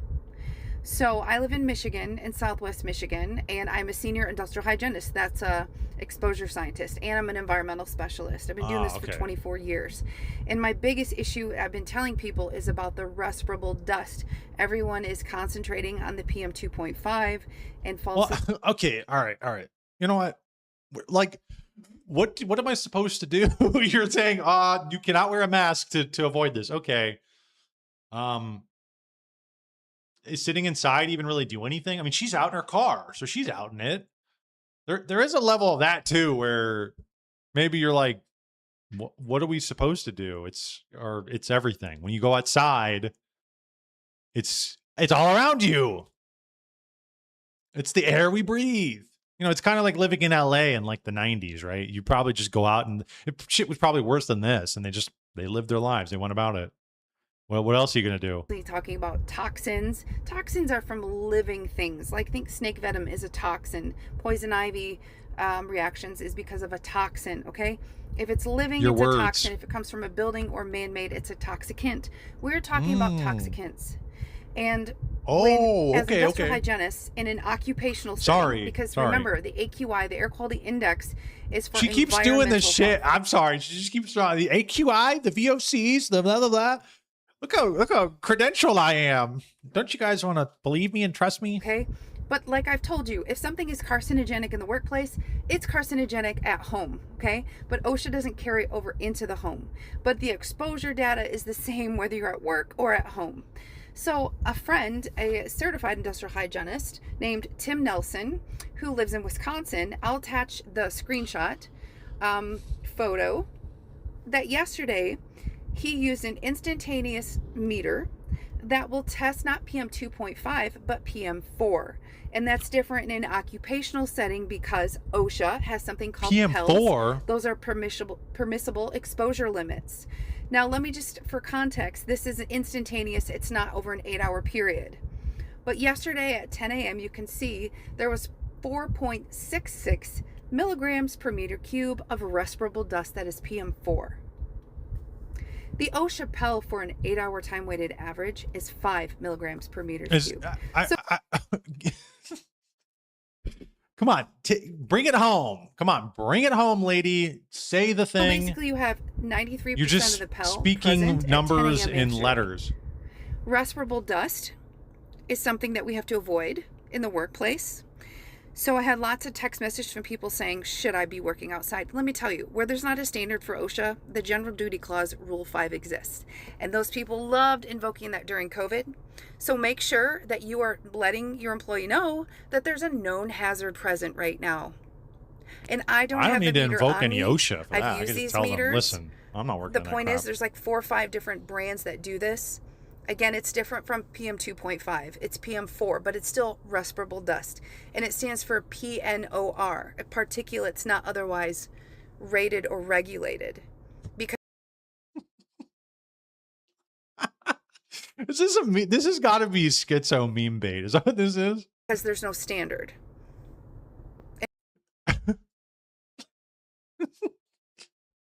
I mean, listen, I don't know. I don't know anything about this. So the way she's talking, though, is like PMC, VOC.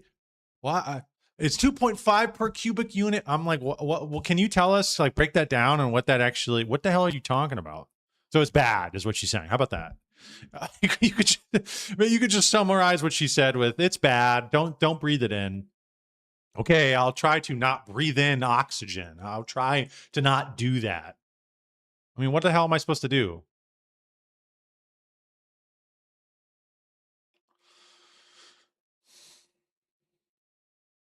Ma'am, a question for you. Oh, we got Behold a Pale Horse here. Look at that. What environmental factor made the wildfire smoke blow from Canada all the way down to the States to create the hell skies only since, say, 2022? Why did it never happen one time before that? Also, what makes the smoke smell like chemicals? I would assume that the mixing of it with other shit in the air, that's what makes it smell like chemical. That's what I think it is. It could be that they're spraying shit, though. That's also another thing. Bill Cooper over here, Behold a Pale Horse. That is who, right? Bill Cooper, right? Yeah. What is it? Quiet Weapons for Silent Wars? Is that what it was? It's been a while since I've looked at any of that stuff. Or Silent Weapons for Quiet Wars. Maybe that's what it is.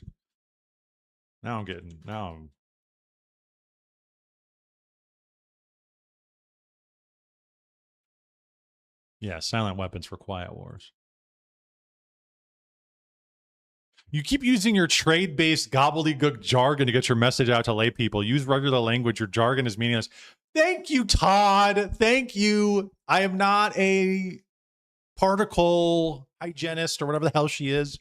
Why don't you just tell us what it is? Why? That's like the number one.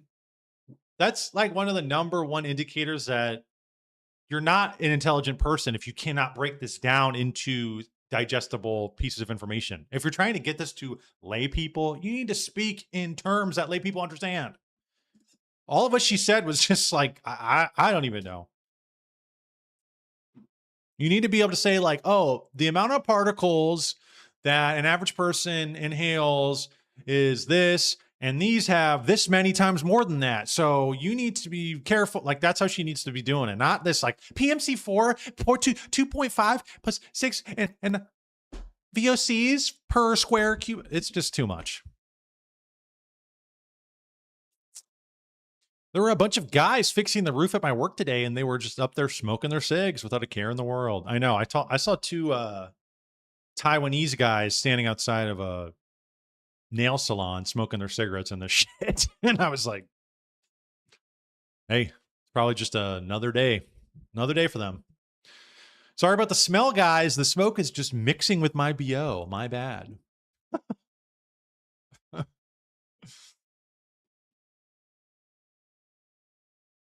All right, let's see what this lady has to say. Canadian wildfire smoke. This is more schizo babble. Let's see what she has. She's testing it. Let's see what she's found in this test.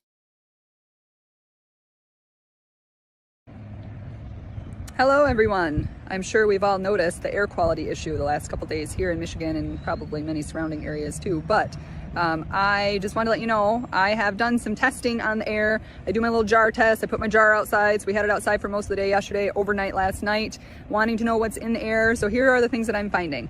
Hydrocarbons and sulfites, which is pretty common when we're burning something. So that's pretty standard. Other things that I'm finding, lead, acetone, graphene oxide. So those are all other toxins that I'm finding in the air right now with the haze and the smoke that are filling our skies. So where all those are coming from, not sure, but you have to remember, not only is there potential wood burning, but we're also potentially burning some kind of structure. We're also dealing with some of the chemicals or toxins that they are spraying to help reduce the fire, like the flame retardants and all of that. So definitely more than just smoke out there. So make sure you are taking what you need to help your system handle it, some extra drainage, some extra liver support, something along those lines. And if you're having some issues with it and you're not sure what to take, get a hold of me, get a hold of us so I can make sure that I'm getting you on the right track so you're handling all this junk that's in our air. Okay, have a great day, guys. Thanks. As she's standing out in it. As she stands out in it. No, I'm not going to do any of that, actually. And I'm not going to care about the lettuce either. I'm going to eat my Big Macs, and I'm going to sit outside. I should honestly just go about my life. Nothing can phase me unless I want it to. Unless I believe it can. Nothing can phase me. I'm going to treat it the same way I treated COVID. What the hell? Whatever. Basically, nothing changed for me. As a schizo neat during COVID, basically nothing changed for me. Yes, this is a soft weapon for a quiet war on humans. This is not natural. It is a soft kill. Our governments want us dead. And again, with the Bill Cooper reference, soft weapon for quiet war. Interesting. That's interesting. 2 Bill Cooper references in a row. They sure do. Yes, it's a ritual. Burning the effigy. They're burning the effigy.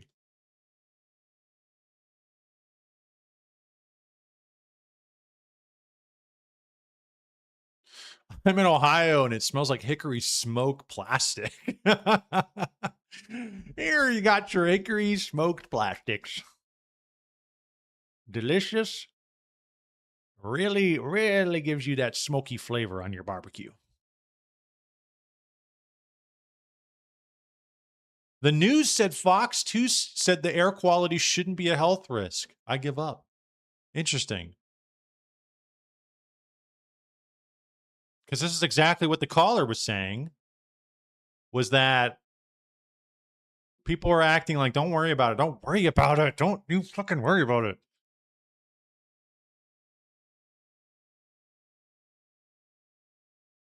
Bill Cooper said the government would do the coup on a July 4th holiday, didn't he? Did he? I don't know. I don't really follow Bill Cooper that much. Years ago, I used to have a PDF of Behold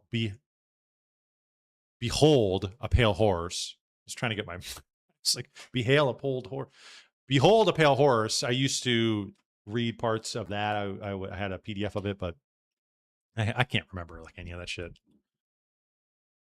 I remember he did have a point in there about the protocols that I think he removed later on.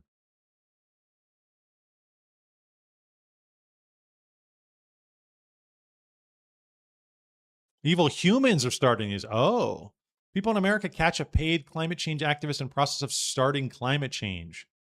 Politicians and legacy media then tell you can't fix this by simply paying more taxes. Yo. Yeah, didn't they catch the guy in was it the Malibu? Was it the Malibu wildfires? Wasn't he like some weird deranged person? Am I making this up? Did I dream about this? Malibu fire person responsible. Wow, I cannot type. Oh, this was just a few weeks ago. Mistrial declared.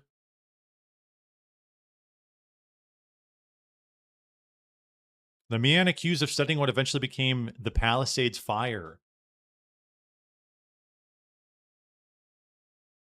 So they caught some guy who did that. Why did he do it? Yeah, let's see that.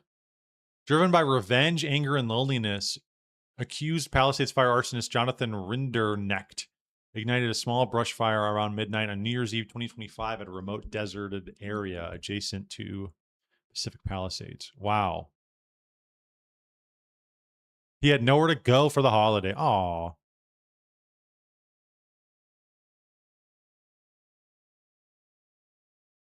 And then wasn't there a big fire down in Patagonia?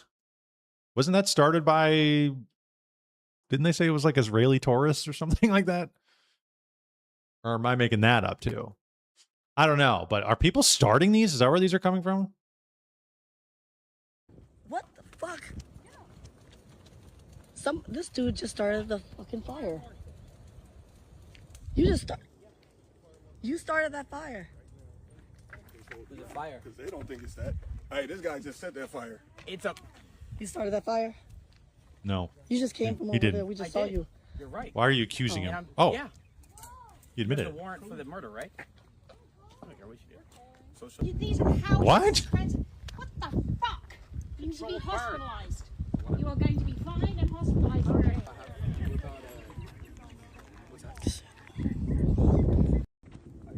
Yo, This dude. So, I mean, this would be a way to do like a quiet kind of terrorist event, right? If foreign nations do this, foreign actors pay people to do this.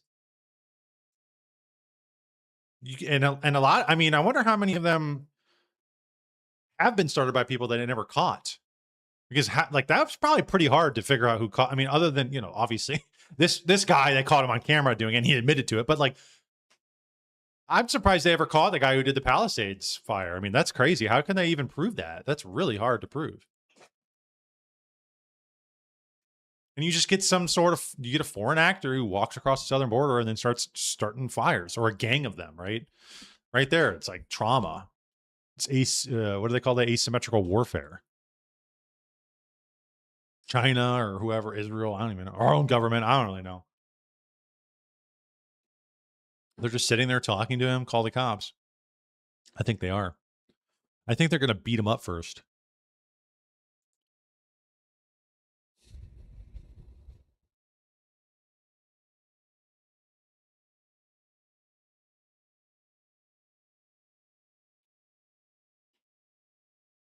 Everyone. Okay, we're going to move along. We're going to look at the JD Vance clip. I want to remind everybody that the lines are open. You can call me at 216-438-0549. If you have any comments, any schizo takes, any hot takes about any of the stuff we've talked about tonight or things we've talked about in the past, you can call in and we can have a quick chat about it. I will take one quick second though. We're gonna get into the JD Vance thing here in one moment. But before we get into that, I'm going to take a quick break, get some more water, fill up my beverage, and we will be right back to watch this. And then if we have time, we'll finish up with that video, and that'll probably be it for the night. So we'll be right back. Don't nobody go nowhere. Don't nobody call in. I'm gonna put this on Do Not Disturb for now. And when we get back, we will watch this JD Vance on Joe Rogan. So don't nobody go nowhere, and don't you dare touch that dial.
we're back.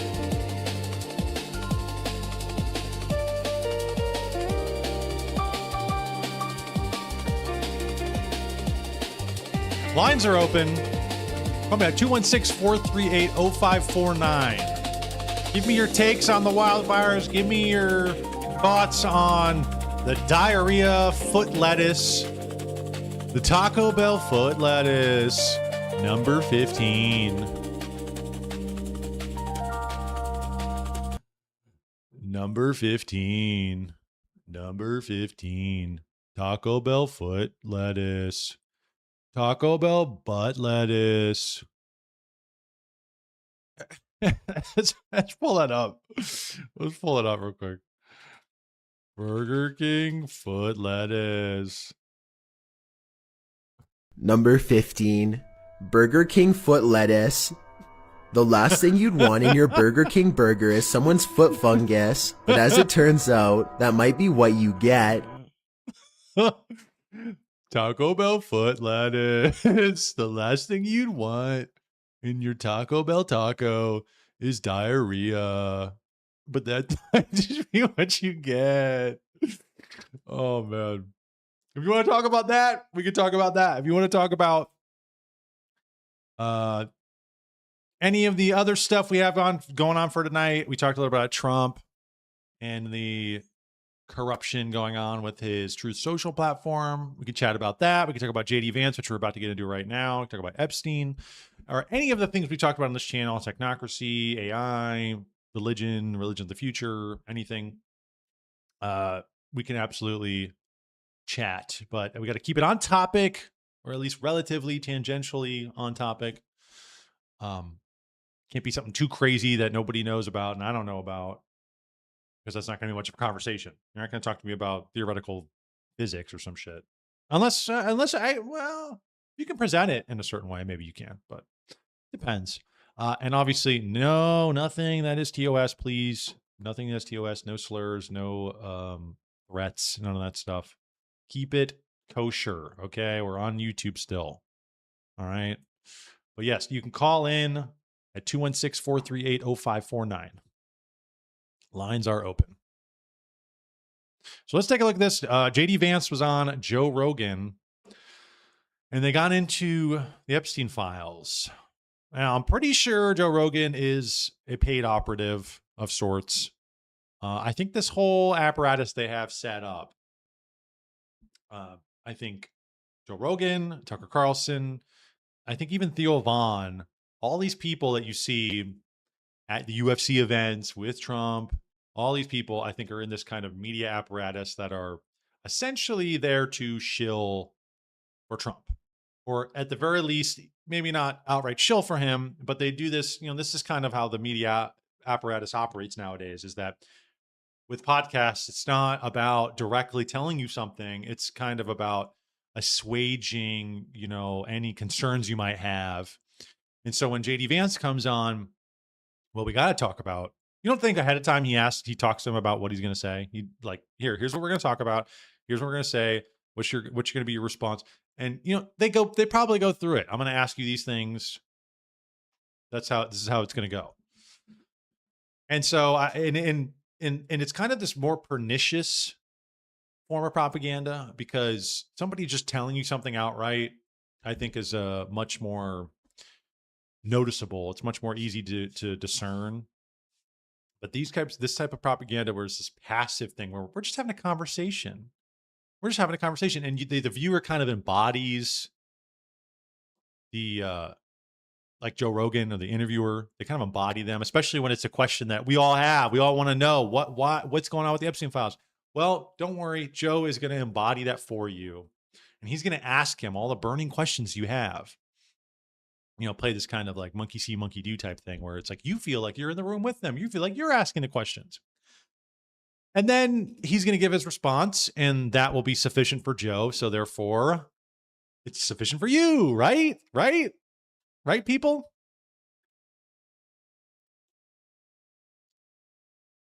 Don't call in about AQI, micron, PM, or whatever. English, Karen. Right, exactly. And you got to speak English, too. You got to speak English. You got to speak clearly. Our first caller of the night. Wonderful. 10 out of 10. Something like that was excellent. If I don't, if the vibe's off, if we can't hear you, if TOS, you're getting hung up. You're gone. You're getting blocked. Well, maybe not blocked. If it's an accident, that's one thing. But if you're purposely doing it, you will get blocked. The Joe Rogan experience. I've heard this argument is this idea that Donald Trump, was sort of, I've even heard people say he was blackmailed into this. Yeah. By the Israelis. Can you believe that? Not true, dude. No? It's just not true. Dude, I've seen that's not true, dude. Whether you agree or disagree with our negotiation, or whether you agree. I hate this like shtick he does. Bro got on Ozempic and he thinks he's cool. He's got the tight beard. He went on Ozempic. He thinks he's one of the boys. Dude, that's not true, bruh. Bruh, that's not true. This shit's whack, bruh. My boy Donnie T would never be blackmailed, bruh. Or disagree with the decision to launch the campaign Epic Fury to begin with. The idea that Donald Trump is being blackmailed is what do you call it? I just said it 2 seconds ago. I see the way that he makes decisions. I see the way that he processes this stuff. Like the idea that he picks up the phone with anybody and says, hey, I'm going to take orders from you. No, that's just not how Donald Trump operates. Can you understand, though, why people would come to that conclusion, especially because of the Epstein files? What do you mean? Well, the Epstein files were supposed to be released. And there was a tremendous amount. What do you mean? What are you referring to? The what files? I've never heard of them. Not a big fan of Vance. Me neither. For obvious reasons we've talked about on this channel. I do not like Joe Rogan, but I do think it is possible that Joe Rogan doesn't go over the questions with guests beforehand. I think that, especially when you're dealing with your boy, the president, I think that they absolutely go over these questions. He at the bare minimum offers very little pushback. Amount of resistance to those files being released, and that concerned a lot of people. Because if let's be honest, this is one of the reasons why Trump got elected, right? Was that he went on the podcast circuits, and this is what they do every time. And this is what JD Vance is doing to shill his book and to talk about all the burning questions we have about the administration. He's here to try and calm everybody down, tell them no, that's not what's happening, and Joe could absolutely go harder on him. Does he go on any more hostile podcasts? No, he never does. Does he ever actually debate with anybody who might know a thing or two? No, he would not. He goes on Joe Rogan's because it's safe and he knows he's going to treat him just like he did with Donald Trump, right? I think that Joe Rogan, especially when you get into the context we watched a few weeks ago, when you get into the questions with Peter Thiel and Palantir and things like that, Joe Rogan, I think, knows a little more than he lets on. And I think he's in the know-how more than people would realize. You're talking about very wealthy, powerful people that were engaged in crimes. I see. So you're basically saying the fear is that whatever's in the Epstein files was used to blackmail the administration into doing the Iran thing. Or at the very least, the people that were involved in the Epstein files that didn't want them coming out had undue influence. Well, again, say this with all candor, we absolutely screwed up the comms of the Epstein files. We just the comms? But do I think the reason we screwed up the comms is because we were trying to hide something? No. Guys, we really screwed the pooch on that one. Sorry, guys. We screwed up the comms on that one. No, you tried to shill some bullshit we've already seen. You made this big hubbub about it. You go out there with those fucking binders. Guys, we got it! With these appointed shills of the administration, these influenced shills, and they all went out there and said, we got it! And then what was it? It was... This is all bullshit. This is all stuff we've already seen. And then you tried to say, no, actually it is bullshit. Why are you worried about it? If you're worried about it, you're a Democrat. This is a Democrat hoax. They're just trying to get at me. It's just like a slap in the face. And then now he's trying to gaslight us into saying, Yeah, it was kind of just, we kind of just fubbed it up, man. We kind of just like screwed the pooch on that one, bruh. Sorry, y'all. You know, you still have the ability to release them, right? Let's not act like they're like, they're gone forever. They burned up in the wildfires up there in Canada. Sorry, guys. I think the reason we screwed up the comms of the Epstein files is one, you know, Pam Bondi said the client list is on my desk, right? Well, they had binders. They were 100% standing in right. front. Yes, but those binders were binders. largely documents that had already been released, right? So let me try to. Well, what was the defend. purpose of that performative display of the Epstein files? And she was saying there's tens of thousands of hours of film. I don't know what the purpose of it was, but I know that the effect of it was to make people mistrust the entire effort. And what I think was happening, look, I know Pam, I like Pam. I don't think there was anything malicious going on. I think Pam was trying to respond to the political moment. I think she overstated what we had and what we didn't have. And I think that she, got roasted for it publicly by a lot of people, including me. Like, you and I have talked about this a lot. I'm like one of the OG Epstein conspiracy theorists. I've probably gone down every single rabbit hole we could go down, most of them today. Look, the original sin of the Epstein investigation, and obviously I'm biased here, but it was not what Donald Trump and the administration did in 2025. It was, you have to go back to 2007, 2008. The original Alex Acosta investigation of Jeffrey Epstein, where he basically dropped the federal charges. I think. Yes. I mean, he's not wrong with this, the sweetheart deal, all that bullshit. Like, he's not wrong, but to then say, well, we don't have to do any, the blame is not on us, but like, dog, you ran on this. Donald Trump literally said he was going to release the Epstein files.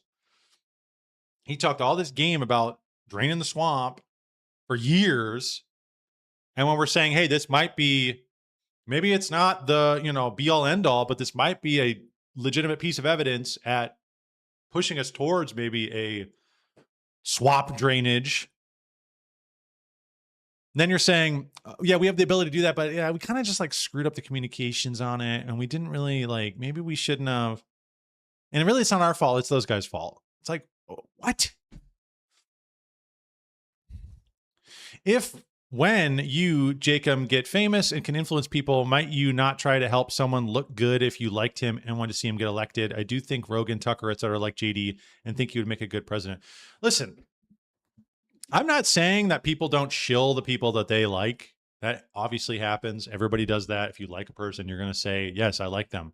The problem is when it is in a deceptive way. And when you, like Joe, we've seen in the past, purposefully shies away from Palantir connections that JD Vance has, connections to Peter Thiel. Same with Tucker. Tucker does the same thing. They shy away from this thing.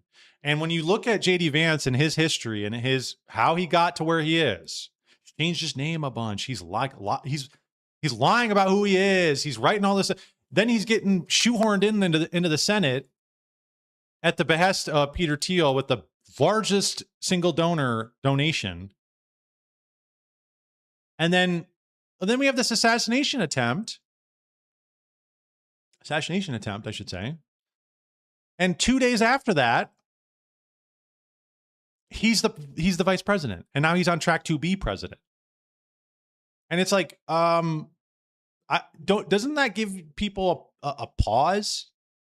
And if you're like somebody who actually is looking at it, if Joe Rogan's actually looking at it that way and actually looking at it with a sober mind, you have to say there's something there, especially because this isn't like some secret. I mean, people are talking about this a lot. Nick Fuentes talks about this all the time. Tim Dillon talks about this all the time. Joe likes Tim Dillon. But he instead brings these people on and lobs them these softball questions.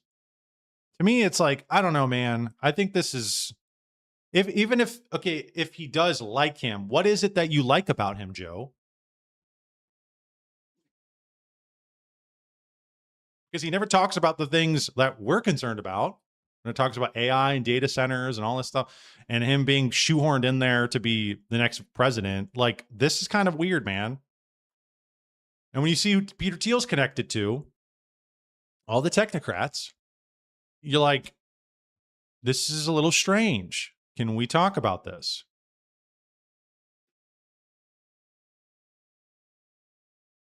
That's like if I was really shilling somebody and they had all this baggage connected to another person who has all this baggage. And if you brought that up, Palantir, surveillance state, data harvesting, if you bring that up, I go, I hand wave it or shy it away. It's like, I don't know, man. It gets to a point where it's like there's some intentionality there. And I'm just saying, you see all these people, they're all in an apparatus together. They're always at the UFC fights. They're in this clique, the podcasters. It raises some questions. It raises some eyebrows. And these kind of questions are never really fleshed out. What is Tucker's connection to Peter Thiel? What is Tucker's connection to the CIA? It's like, he basically lied about it about his dad, and like people are just like, oh yeah, he's a sincere guy. And you're like, I don't know, man. I think there's a little more there to look into. Epstein ended up getting prosecuted on some sort of local thing, but the original warrant, there's some deception, I think, happening here. What was he looking for? We're not totally aware of, but we could see bits and pieces of it. It was not looking at a broader conspiracy. So that happens. Okay, Epstein gets pinched. I think he goes to prison, or maybe this is when he was on house arrest. Mm-hmm. But like anything that existed from the 80s and 90s up to 2006, 2007, anything that existed that we didn't get back then was disappeared, right? So like when people say, has what you've seen on the inside make you think that that Epstein never blackmailed people or that Epstein never engaged in broader sex trafficking? No, absolutely not. What I have seen, and I've looked at most of the files, is that there just wasn't dispositive evidence. And if that dispositive evidence ever existed, it was probably destroyed after 2006, 2007. Now, like again, in our defense, yes, was there some bitching and moaning, and was there some back and forth? Yes, but we eventually collected 6 million documents as part of the effort. The president, people say the president was forced into releasing the documents. Like, again, the idea that Donald Trump could not have killed that legislation, especially with the United States Senate, is a joke. He absolutely could have killed it. What did he do? He actually said, nope, we're going to release these files. He thought, he was annoyed by the story. He was annoyed by the Democrats accusing him of doing. He's doing this like 1-2 thing where he wants to act like he's not fully on board with what Trump's doing, whether it's Iran, whatever. But then at the same time, he still wants to give him his flowers and say, no, dude, he is the boss. He's the man. He does it all. When it's just obvious to anybody looking at it, where it's like, no, he took donor money and he's doing the will of the donors. That's what all this is. And it's just them. Oh, they have weapons of mass destruction. Got to go back. Got to go in. Got to continue the sport. And then the Truth Social thing. It's like, at what point do people just go like, what the hell are you talking about, dude?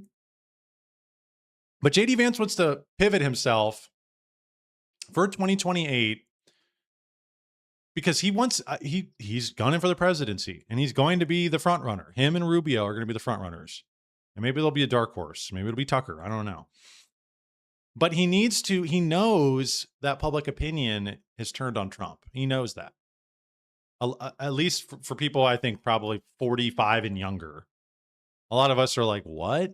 But like the older, vote red till you're dead, that group of people, I mean, they're never going to change their mind. So it doesn't matter. But he's trying to kind of pivot away from the MAGA movement, trying to distance himself enough, have this kind of thin connection to it, but kind of create have his own lane to where he can say, I didn't agree with the Iran war, and I didn't agree with it. And I'm America first. That's going to be his slogan. I bet you. Not Israel first. I'm America first. Co-opting Nick Fuentes' slogan, by the way. And it's just to be a counterweight to whatever this is, because they know how public perception of this looks. But you can't throw him under the bus completely, right? Obviously. Things bad. By the way, like, do I think there is any? I've never seen a single piece of credible evidence that the President of the United States engaged in wrongdoing with minors, ever. So, like, when the president says the hoax, that's what he's talking about, is this democratic idea that he somehow was a pedophile. It's absurd. There's no evidence for it. Now, the Epstein law gets signed. We find 6 million documents. We find about 3 million of them are actually responsive, has something to do with the Epstein estate. We release all of them, with the exception of a few things that are like, the courts have said that we have to redact certain things or we can't release certain files. But like, we did release all these files. Did it take longer than it should have taken? Yes. But we did release these files. But you tried to cover it up for like 2 years, dude. The problem here is not... You tried to shove it under the rug. Also, there's still 3 million left. And in this interview, if you watch this, I watched the whole thing earlier today. At some point, he mentions about, well, conspiracy theories, the way you deal with conspiracy theories is you either make fun of them or you flood the zone with shit. He literally said that, which is the Steve Bannon playbook from 2018.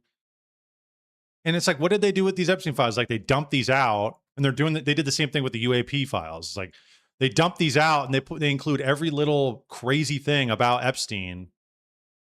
And then you get the insane people who get on there and they read like just random call-ins and claims about things, and they go, there it is, that's the thing. But then it just kind of discredits the whole thing.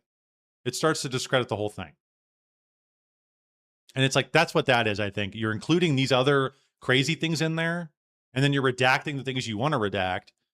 They say they redacted just the victims. That's not true. That's not true.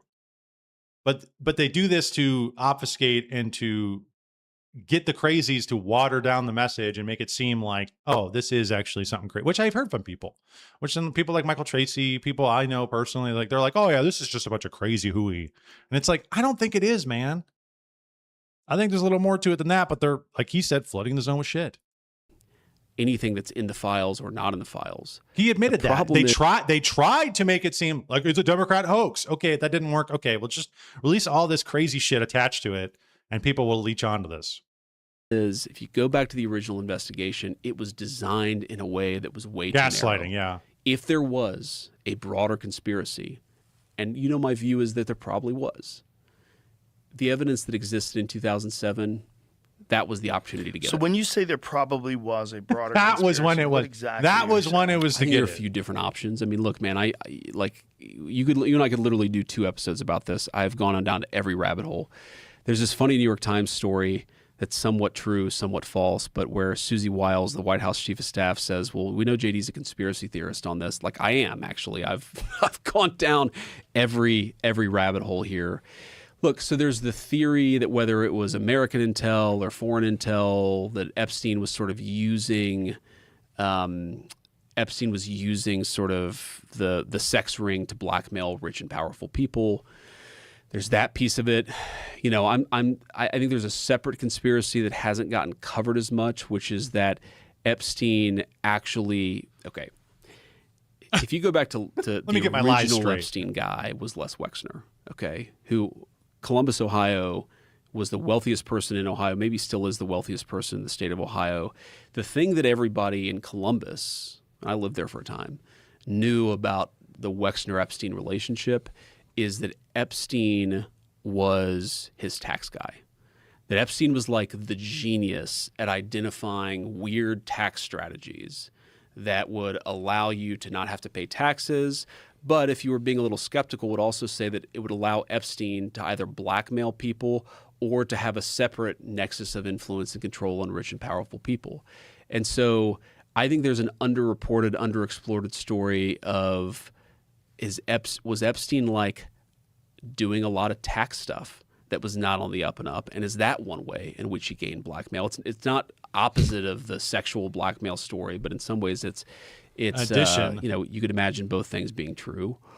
I also just think I think there was some money being embezzled, bro. I think that's probably true, but people are a little more interested in the human trafficking element, I think. But hey, if you want to go to the tax route, maybe we can get them on some unpaid taxes or something, you know? Isn't that how we got Al Capone? Hey, whatever, dude.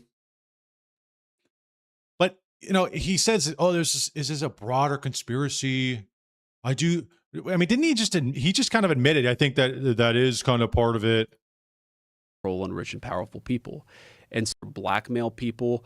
Would also say that it would allow Epstein to either blackmail people or to have a separate nexus of influence and control on rich and powerful people. And so I think there's an underreported, underexplored story of was Epstein like doing a lot of tax stuff? I would also say that it would allow Epstein to either blackmail people or to have a separate nexus. Knew about the Wexner-Epstein relationship is that Epstein was, well, there's that piece of it. Chief of Staff says, well, we know JD's a conspiracy theorist on this. Like I am, actually. I've gone down every rabbit hole here. Look, so there's the theory that whether it was American intel or foreign intel that Epstein was sort of using, Epstein was using sort of the sex ring to blackmail rich and powerful people. There's that piece of it. There's that. You know, I'm there's that little piece of it, but I'm really more worried about the taxes he didn't pay. You can't make this shit up. Dude, in the files, Epstein literally said he is the legate of the Rothschilds. So yeah, the banking dynasty, like the 300-year-old banking dynasty that runs the world. Yeah, he's the middleman. That's what he claimed. Yeah, I think that's exactly what this is. Taxes. Who gives a fuck about the taxes? We know Trump's embezzling money in front of our faces right now. It's, you could imagine both things being true. I also just think there's an element of he was a scumbag. He was a very sick person. He built relationships with a lot of other rich and powerful people who just didn't have any real moral judgment about the fact the guy was obviously a scumbag. And again, to go back to defending Donald Trump, I know people don't want to hear this these days, but like, who was the guy? People say Donald Trump's blackmailed by Jeffrey Epstein. Who was the guy who narked on Epstein to the Palm Beach police? That's in the Epstein files. Right. It was Donald Trump. He also kicked him out of Mar-a-Lago. He kicked him out of Mar-a-Lago. It's just, again, well, it's obvious that Epstein was a sick man. Yes, but if people want to say we mishandled the Epstein release, guilty. We did mishandle, guilty as especially charged. the communications of it. What do you think? What are you going to do? I think that we should have just dropped everything at the very beginning.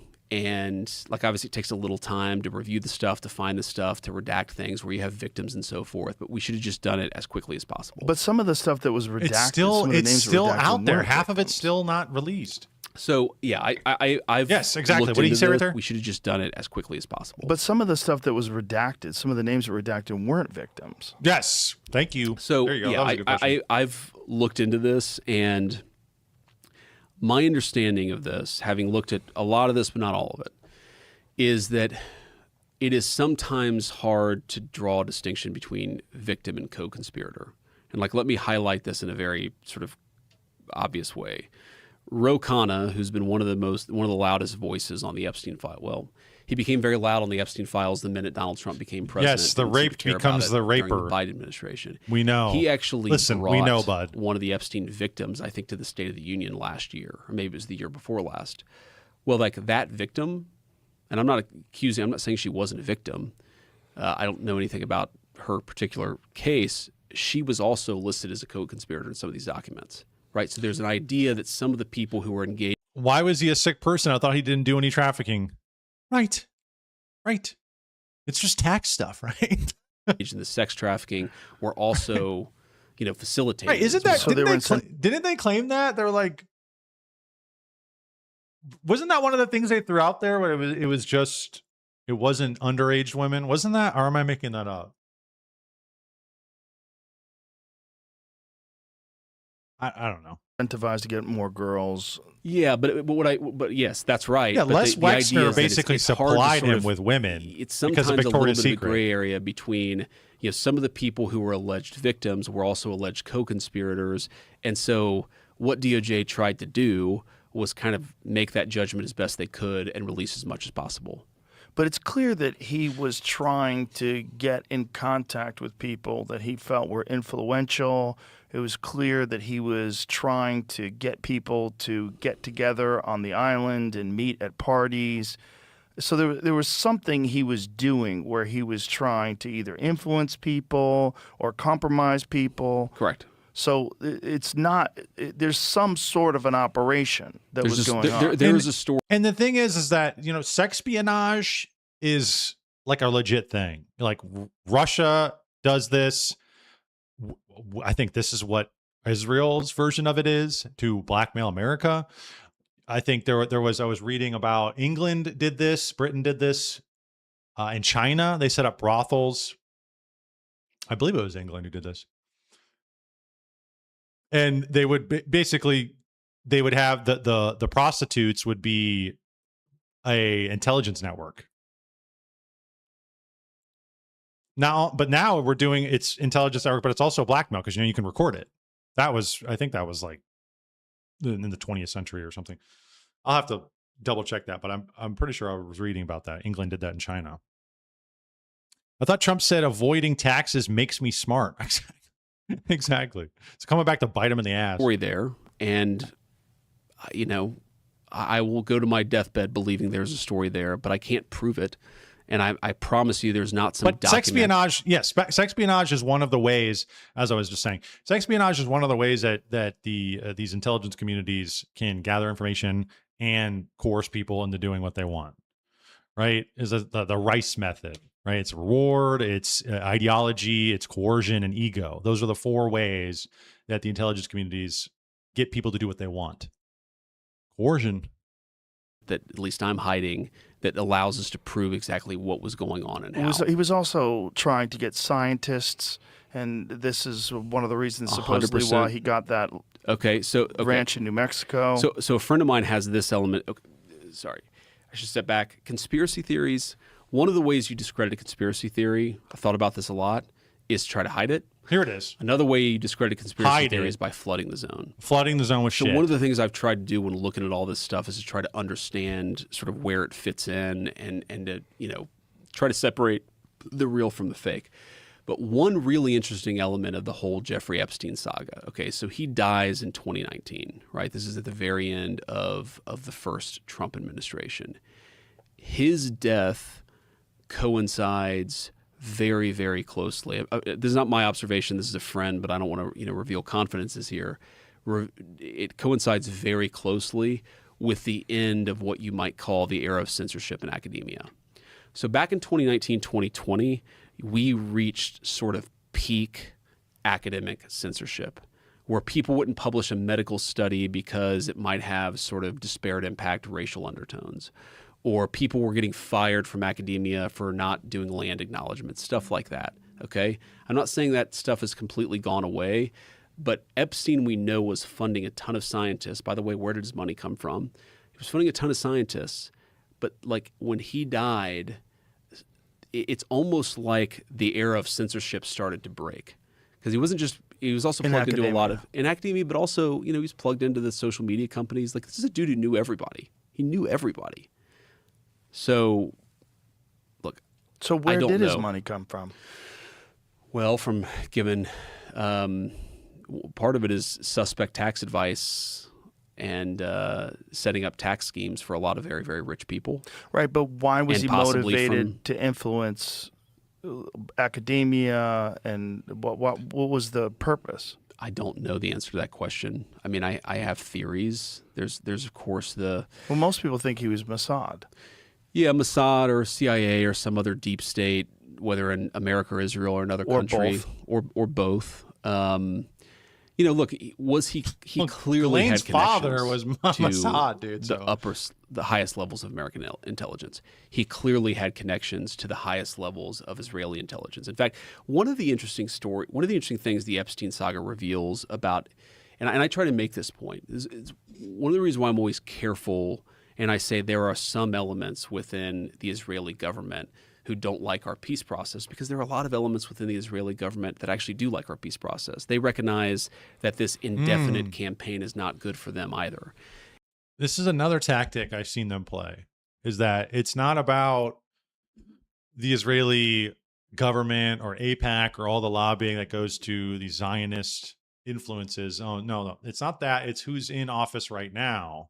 It's Netanyahu.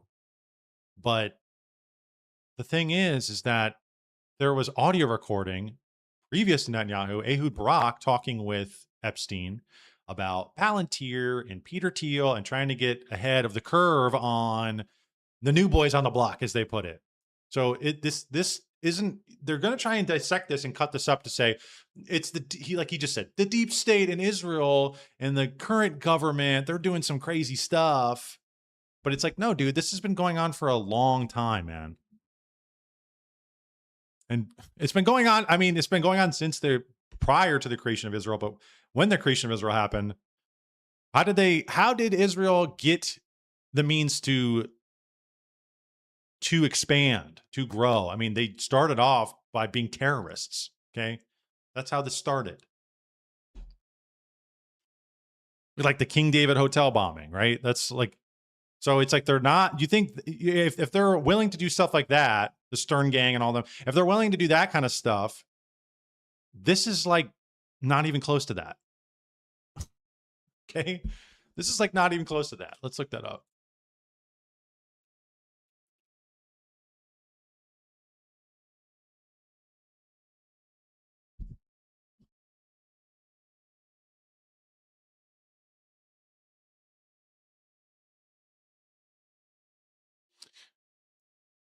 The British administrative headquarters for Mandatory Palestine, housed in the southern wing of the King David Hotel in Jerusalem, was bombed in a terrorist attack in 1946 by the militant right-wing Zionist underground organization, the Irgun. Okay, Irgun, that's what it is. What did I say, Stern Gang?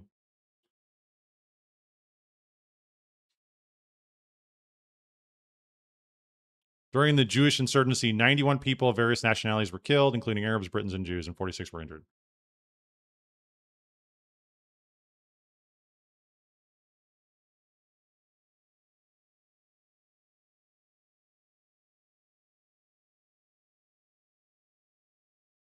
Yeah, I mean, like literally, it's like, well, the Zionists will do whatever it takes to get what they want.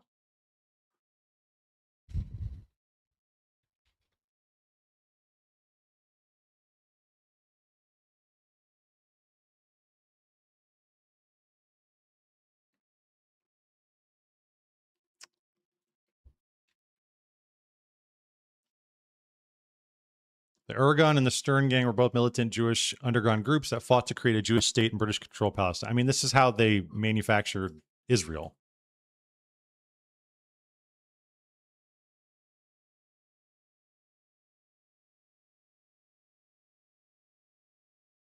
And the leader of the Irgun, so the leader of this group that committed this bombing, Menachem Begin, I probably just butchered that, he became prime minister of Israel. So, I mean, it doesn't seem like it's beneath these people to have this blackmail ring. People just act like this is so crazy. This is like out of a movie or something. And it's like, no, this is out of real life. The movies are based on this.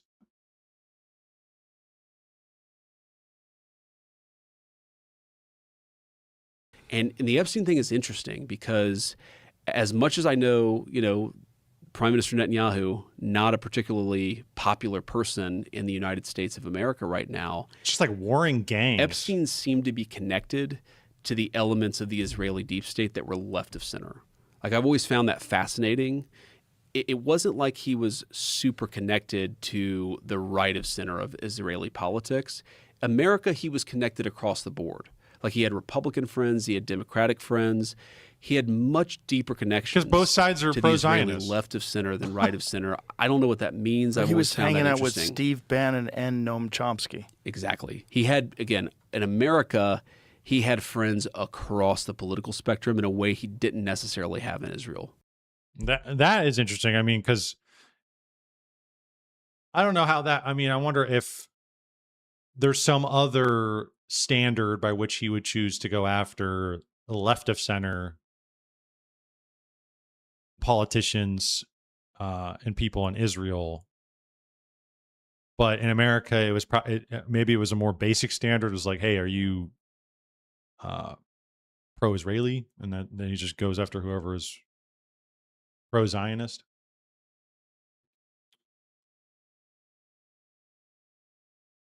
Trust me, bro. Yeah. Facts remain: no lists, no arrests, no justice for the victims, and that is reprehensible. Joe's softball questions and his lack of attention to push back on the BS that was just spilled over here just really disappoints me.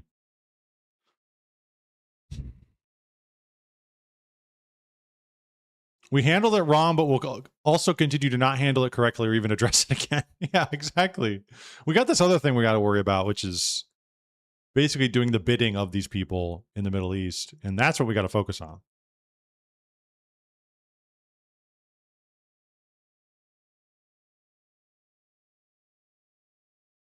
Yeah, I think there's some truth to this. He doesn't want his Peter Thiel funding cut off.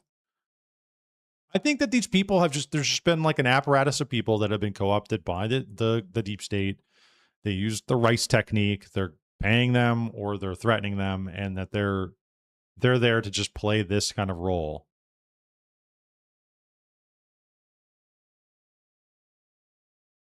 So now we have here this clip. If you guys all forgot, I don't know if you guys forgot, this was posted June 3rd, 2024.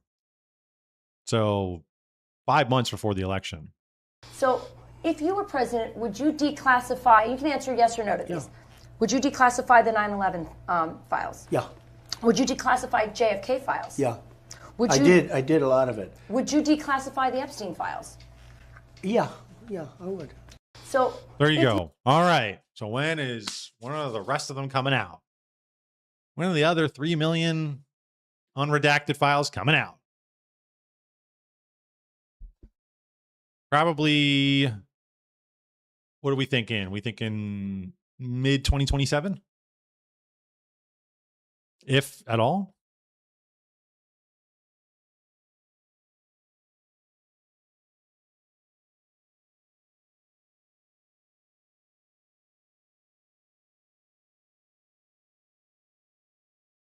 Said that last time. All right. I don't know, man. I'm not holding my breath for them to release the rest of them. But then, yes, then this was the twisting. This was early 2025. So after that bullshit happened where they held up the binders, there was this lull where everybody's like, this is a bunch of crap. And this was then the way they were trying to spin it. I know you want to move past all this intrigue over the Epstein files, but I do want to ask you to clarify something you said this morning. You said this was all a hoax. Has your attorney general told you this was a hoax? What evidence have you seen? No, it's not the attorney general. No, I know it's a hoax. It's started by Democrats. It's been run by the Democrats for 4 years. You had Christopher Wray and these characters and Comey before him. And it's a bad group. It started, actually, look at the Steele dossier that turned out to be a total hoax. The 51 agents, the intelligence, so-called intelligence agents, it was a hoax. It's all been a big hoax. It's perpetrated by the Democrats. And some stupid Republicans and foolish Republicans fall into the net. And so they try and do the Democrats' work. The Democrats are good for nothing other than these hoaxes. You can just tell this was the play. This is what they ran. They're like, get out there and just say it's a Democrat hoax. Okay. If it's just bullshit, why don't you just dump them? I don't understand. Bad for policy. They're bad for picking candidates that can get elected. Like in New York, we have a communist running. He may get elected too, actually, but he'll destroy the city. That's another thing that's come out of nowhere is the communist dialectic. Oh my gosh. I feel like that just come out of nowhere. No, stop talking about communism. Communism. Remember communism, guys? Do you think that Israel is affecting American political judgment? I mean, do you think that that edit was so good? I mean, I don't know. Which he also in this interview admitted that a lot of countries influence us. A lot of countries try to influence us. But it's just you can't, even if that, which I think that is true. I mean, how much are we doing on the behalf of China or I don't even know. I mean, what's I don't even know what Russia, I guess. I mean, are we going into no, we're actively pushing back against Russia and their invasion in Ukraine. We're actively pushing back against China and their desires to take Taiwan. We're not helping them, which is we're helping Israel.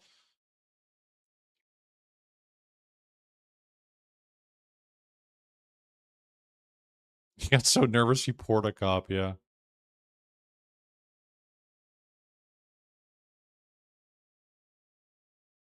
The cope, we call that the cope sip. Which, hey, coping is good, but not when you're caught in a lie, bud.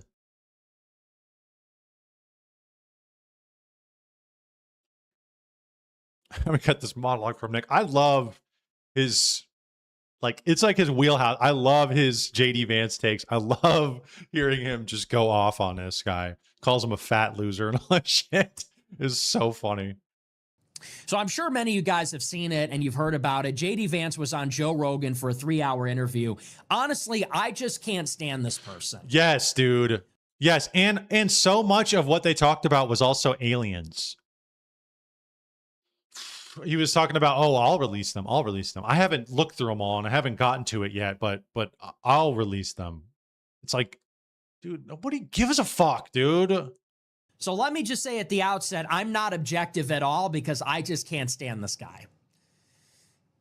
And it's so funny because I put the interview on and I knew exactly. Maybe I should say that too. I'm not objective at all. I think I'm cool on this. How it was going to go. No, I am being somewhat objective. Listen, I have obviously my angle I'm going at it, but the Peter Thiel connections, weird shit, total information awareness, Palantir connections. I mean, the surveillance state, come on, dude. There is some weird, shady shit going on there, shoehorning him in. Why do we want this guy? Why is this guy up there? Who is this guy? Aliens? Seriously? Yeah, I know. They talked about aliens for a long time. I set a timer. I set a stopwatch. I said, how quickly are we going to get that fake laugh?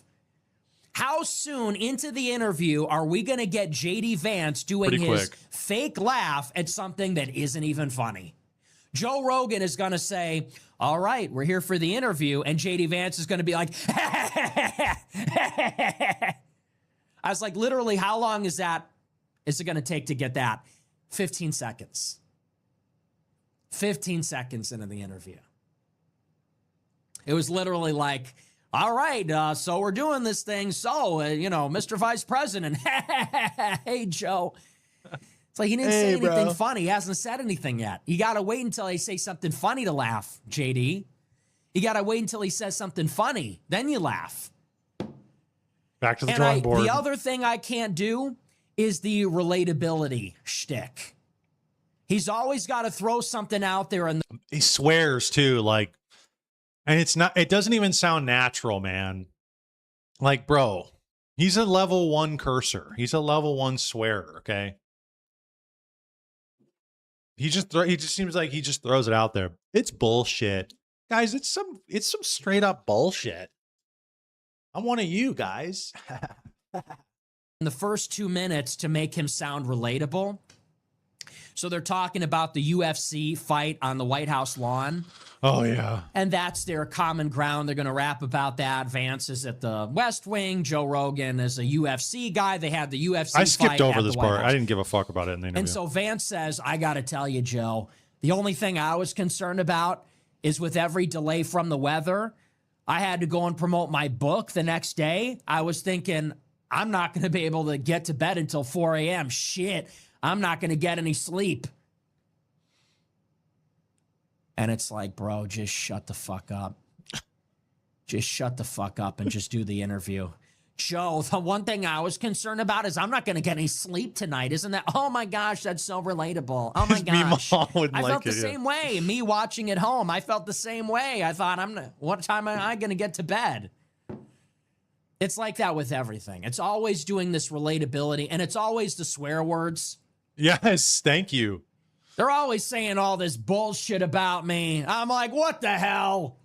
Oh, dude, just please kill me. You all know where I live. Please just end it all immediately.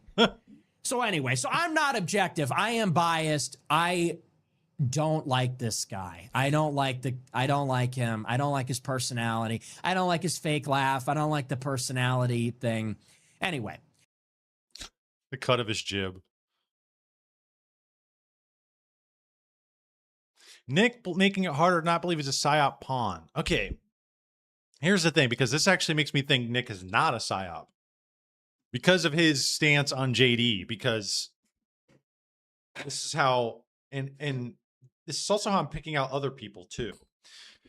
If Peter Thiel is been contracted and works for the CIA to create this surveillance state AI apparatus, Palantir, which they tried to do it in the wake of 9/11 with total information awareness, and that didn't take because it, violated our civil liberties or whatever, as if they give a fuck.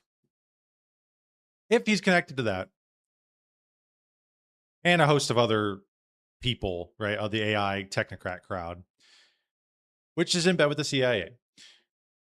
And then we get JD Vance's rise to fame in 2021, was it? Which he is the single biggest donor to JD Vance. JD Vance is also paired very nicely with a steaming pile of Indian dookie known as Vivek Ramaswamy. Best bros. And he's also shooting to be the governor of Ohio, which is ground zero for the smart cities, Columbus, Ohio. Les Wexner's hometown. It's going to be the Silicon Heartland is what they want to turn it into. If this is all true, which appears to be the case, and he is shoehorning Vance in there, and Vance was kind of, he was kind of in the talks to be the nominee before the election, the 2024 election. Trump gets shot at. He gets shot at, mind you. And 2 days later, chooses JD Vance to be his VP nominee. Then you had all that jackassery bullshit with Elon, also a technocrat, also connected to Peter Thiel during the PayPal Mafia days. Then you had him come in, was basically standing toe-to-toe with the president, somebody we didn't elect, somebody who can't even be president because he is foreign born. But we implemented Doge. We implemented Doge into the government. And then what did Doge do? It found some spending cuts and ultimately withered away into nothingness. And the people who were running it remained.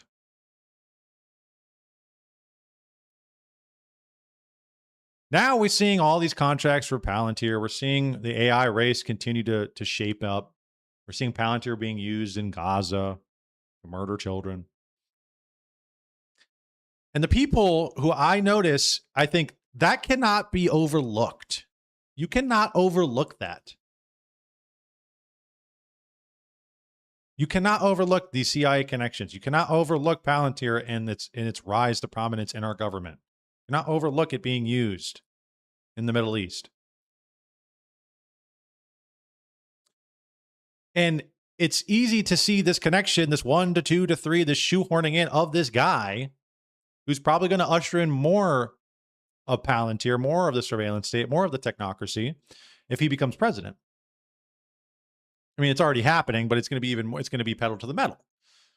And the people who I think are a safe bet to say are somehow connected or related, or I don't know if they are, I'm not saying they're CIA operatives working for the government, but somehow getting a cut, getting something,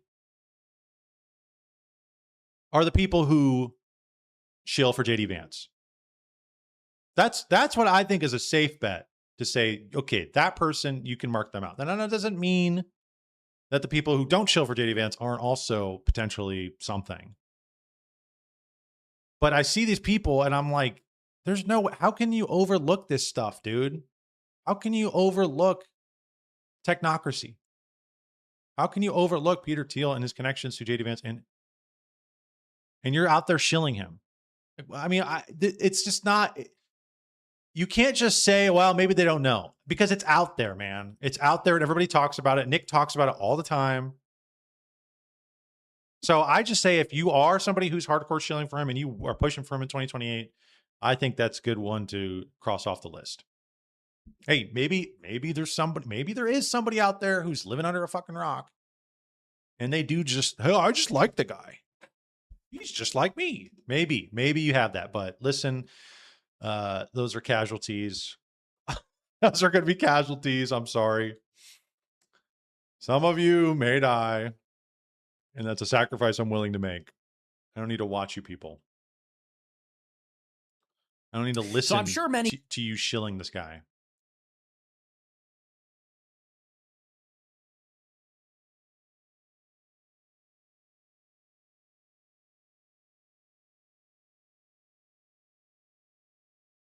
It's called the white man chuckle. Oh, that's right. He's about as authentic as Hillary. Yeah, no shit.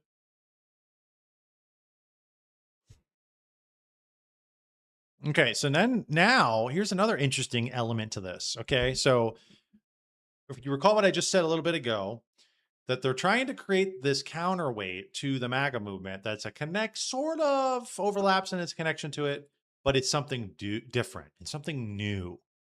And something that's really it's really going to be the real thing. Let me get this down here a little bit. It's going to be the America First movement. It's going to be what you guys really wanted. It's going to be anti-Israel. It's going to be no new wars. It's going to be immigration restrictionist. It's going to be we're going to release all the conspiracy stuff, all the files.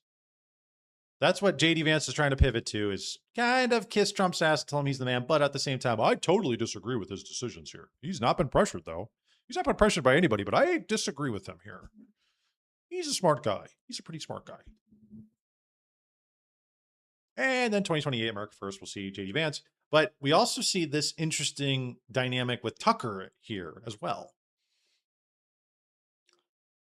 That Tucker comes out here and shills for JD Vance and saying, quote, if JD Vance were president, we would not be in the war with Iran. Really? Do you guys believe that? Does anybody believe that? I think JD Vance would have led the Republican Party into alignment with its own voters. I wish he had been elected president in 2024. Yeah, and this is I think the point of Tucker as well. Tucker is the man to go out there and to speak the truth about what's really going on. He's supposed to go out there and really tell you what's going on. He is part of this counterweight, this counterbalance. He is a pro JD guy. It'd be nice to have a democracy. We had one. I would like it again. Okay. That's it. The Republican Party, the fact that you've left it, does that mean you've given up on JD Vance leading the Republican Party, being the next presidential candidate, and it being a different Republican Party to what you see now? Well, I think if JD Vance were president, of course, we would not be at a war with Iran. It's impossible for me to imagine JD Vance standing up and saying we need to have two wars to defeat a phantom nuclear program. It's like too insane. You know, I think he has too much self-respect to say something like that. I don't think he believes it. I think JD Vance would have led the Republican Party into closer alignment with its own voters. But he was not the president. He's the vice president, and he doesn't have the authority. Yeah, but he could be the next presidential candidate. Yeah, I mean, we'll see. I mean, I wish he had been elected president in 2024, but that didn't happen. I love JD. I've never been shy about that. I've taken a lot of abuse for saying that. I probably haven't helped him at all by saying that. I don't agree with him on everything, of course, but I think he's an honest, very smart, decent person that puts him above almost all politicians I've ever met. And so I'm on some basic level rooting for him. Okay, so what did he just say? Let's hear this one more time. What did he just say about JD? You know, I think he has too much self-respect to say something like that. I don't think he believes phantom nuclear program. We need to have two wars to defeat a phantom nuclear program. It's like too insane. You know, I think he has too much self-respect to say something like that. I don't think he believes it. Too much self-respect to say something like that. Okay, so let's see this clip. This clip was from the 2024 on the campaign trail. The most important part, I think, of the Trump doctrine in foreign policy is you don't commit America's troops unless you really have to. But when you do, you punch, and you punch hard. I think that's the way that you respect America's brave men and women who are serving. Now, let me say something about... When you say that, does that, like, for example, how President Trump beat the caliphate? It was overwhelming force, and it was done pretty fast. How President Trump beat the caliphate, beat ISIS, which people said literally couldn't be done, and he did it in a matter of months. But also Iran, Sean. A lot of people recognize that we need to do something with Iran, but not these weak little bombing runs. If you're going to punch the Iranians, you punch them hard, and that's what he did when he took out Soleimani. By the way, that action, people said that it would lead to broader war. It actually brought peace. It actually checked the Iranians and slowed them down a little bit. Okay, so what the hell was that then, Tucker? What the hell was that? I think he has, what did he say, self-respect not to say anything like that. Respect to say something like that, I don't think he believes it. Say something like that, I don't think he believes it. You know, I think he has too much self-respect to say something like that. I think he has too much self-respect to say something. Okay, well, I remember this too. I think this was the RNC, right? I think this is what this was. I remember this. I remember him saying this. And it was like, what are you talking about, dude? Everybody was like, I remember it was just like, no, we've been talking about no new wars. Now you're saying, no, we need to go and hit Iran hard. Okay. I know. In his imagination, he wants to go, we're going to fly in with our unicorns and vaporize the bad guys and leave and everything's going to be fine. That's never how this shit works, dude. And clearly, as we're seeing, it's not working that way. It's not looking like that's working. Make it quick. Make it fast. Just shoot him real quick and get out of there. All right. Well, we tried that. We tried that last year. That didn't work. Guess what? We're back again. Round 2. And it's off and it's on and it's off and it's on. Oh, goody. I mean, it's just crazy, man. Not even to mention the displacement of the people there, too. The resulting fallout. I mean, that's what a lot of these, people complain about the Muslim refugees in Europe. And like, that's where a lot of these refugees came from. The Middle East, when the governments collapse, where do they go? They move and migrate. Then that's another issue you got to deal with. Just the resulting chaos of doing this. It's not ever that clean, bro. Ever.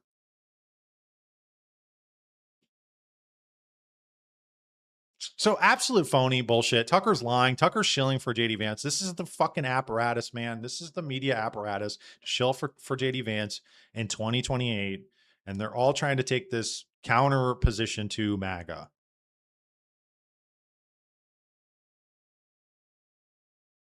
Peter Thiel sends his regards. Maybe he forgot. Yeah.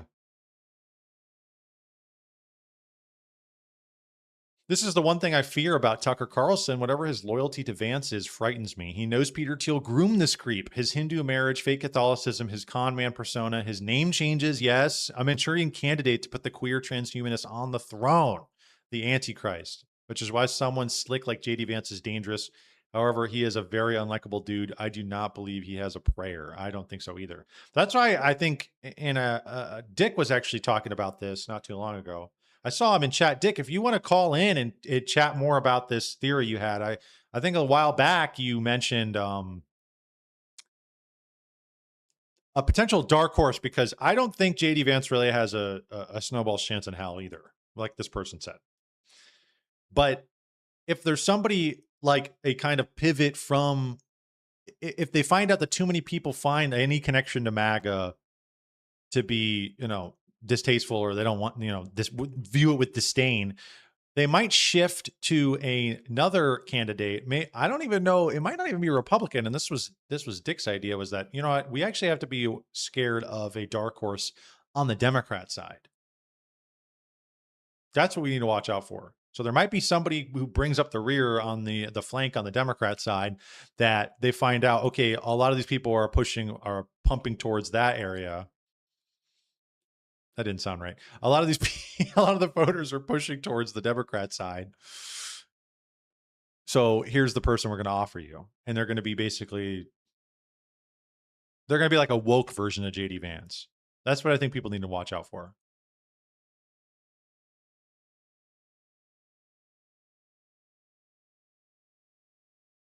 This is James Donald Bowman, who changed to James David Bowman, who changed to Jimmy Hamill, and finally JD Vance when he married his wife. Who does this? Exactly. Who does this? Do you guys know anybody who changed their name 3 times? I mean, come on. Even on its face, this is just what a weird thing. And then for him to get on Joe Rogan and say, "I speak the truth. I'm very truthful and honest. I only speak the truth." You're not even honest about your fucking real name, dude.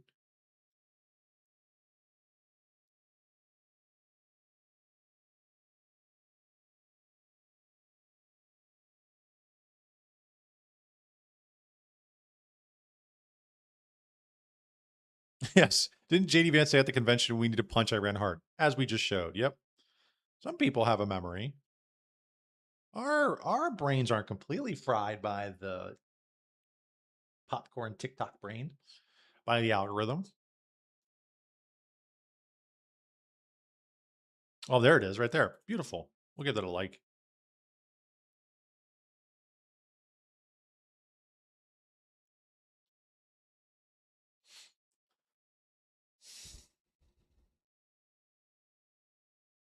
If you guys want to call in and talk about this, if you guys have any hot takes on this, you can call in at 216-438-0549. If you guys have any speculation, any hot takes coming up for 2028 or JD Vance, any Peter Thiel comments, anything like that, you can call in. The number is scrolling right by right now.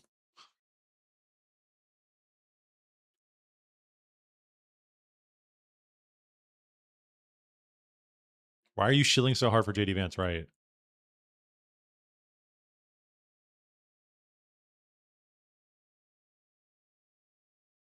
I don't know. To me, it's like the authentic position.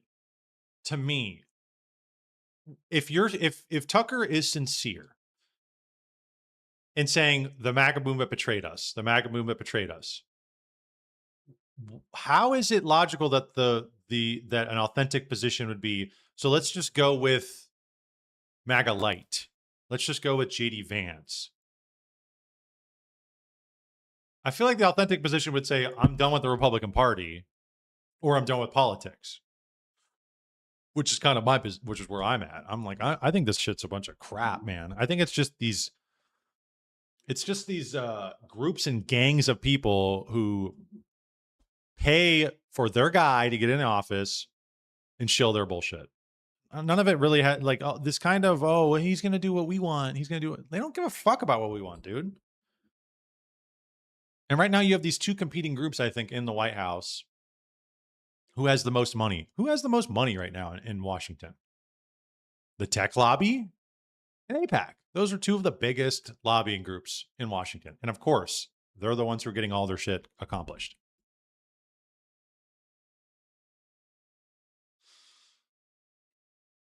So it just seems weird to be like, no, actually, let's run it back, right? That's kind of what he's doing. Let's run it back for 8 more years. Nah, I think I'm cool on that.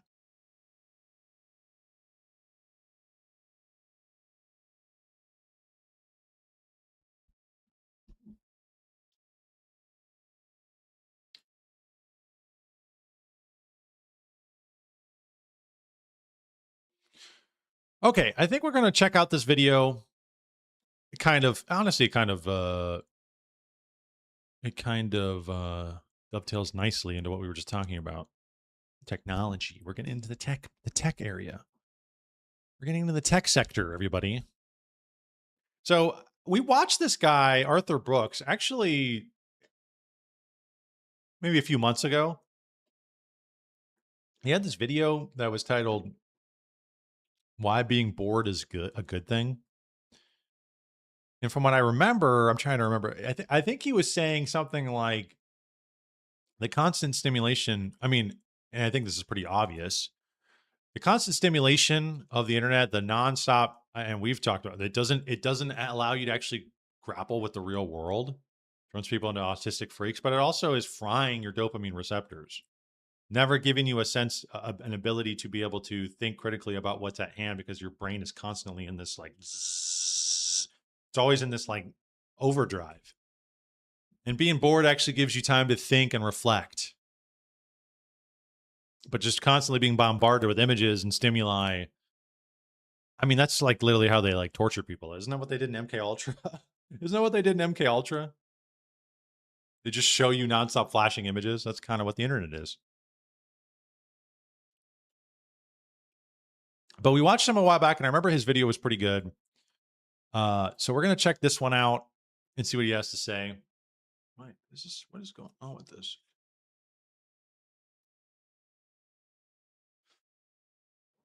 We will see. Let's check this out. Morning to all of you. What a delight it is to be. Oh, this was Alliance for Responsible Citizenship. Jonathan Pajot was also here, and he gave a pretty good talk. So if you guys want to check that out, it was pretty good. Good morning to all of you. What a delight it is to be here. What an honor it is for me to join you in this movement to renew our civilization, to rebuild our culture. The reason that ARC exists, and I'm honored to be part of this movement, is because, as we all know, we face a crisis. We face a crisis in our culture and our civilization. Now, many people will describe that crisis as one of politics or one of society or one of values, and those things are true. But what I want to talk to you about today is the deep underlying crisis that we face for which we have the solution. And that's a crisis of meaning. Now, what I do for a living is I teach at universities, at Harvard University and Vanderbilt University. I teach courses in the science of human happiness.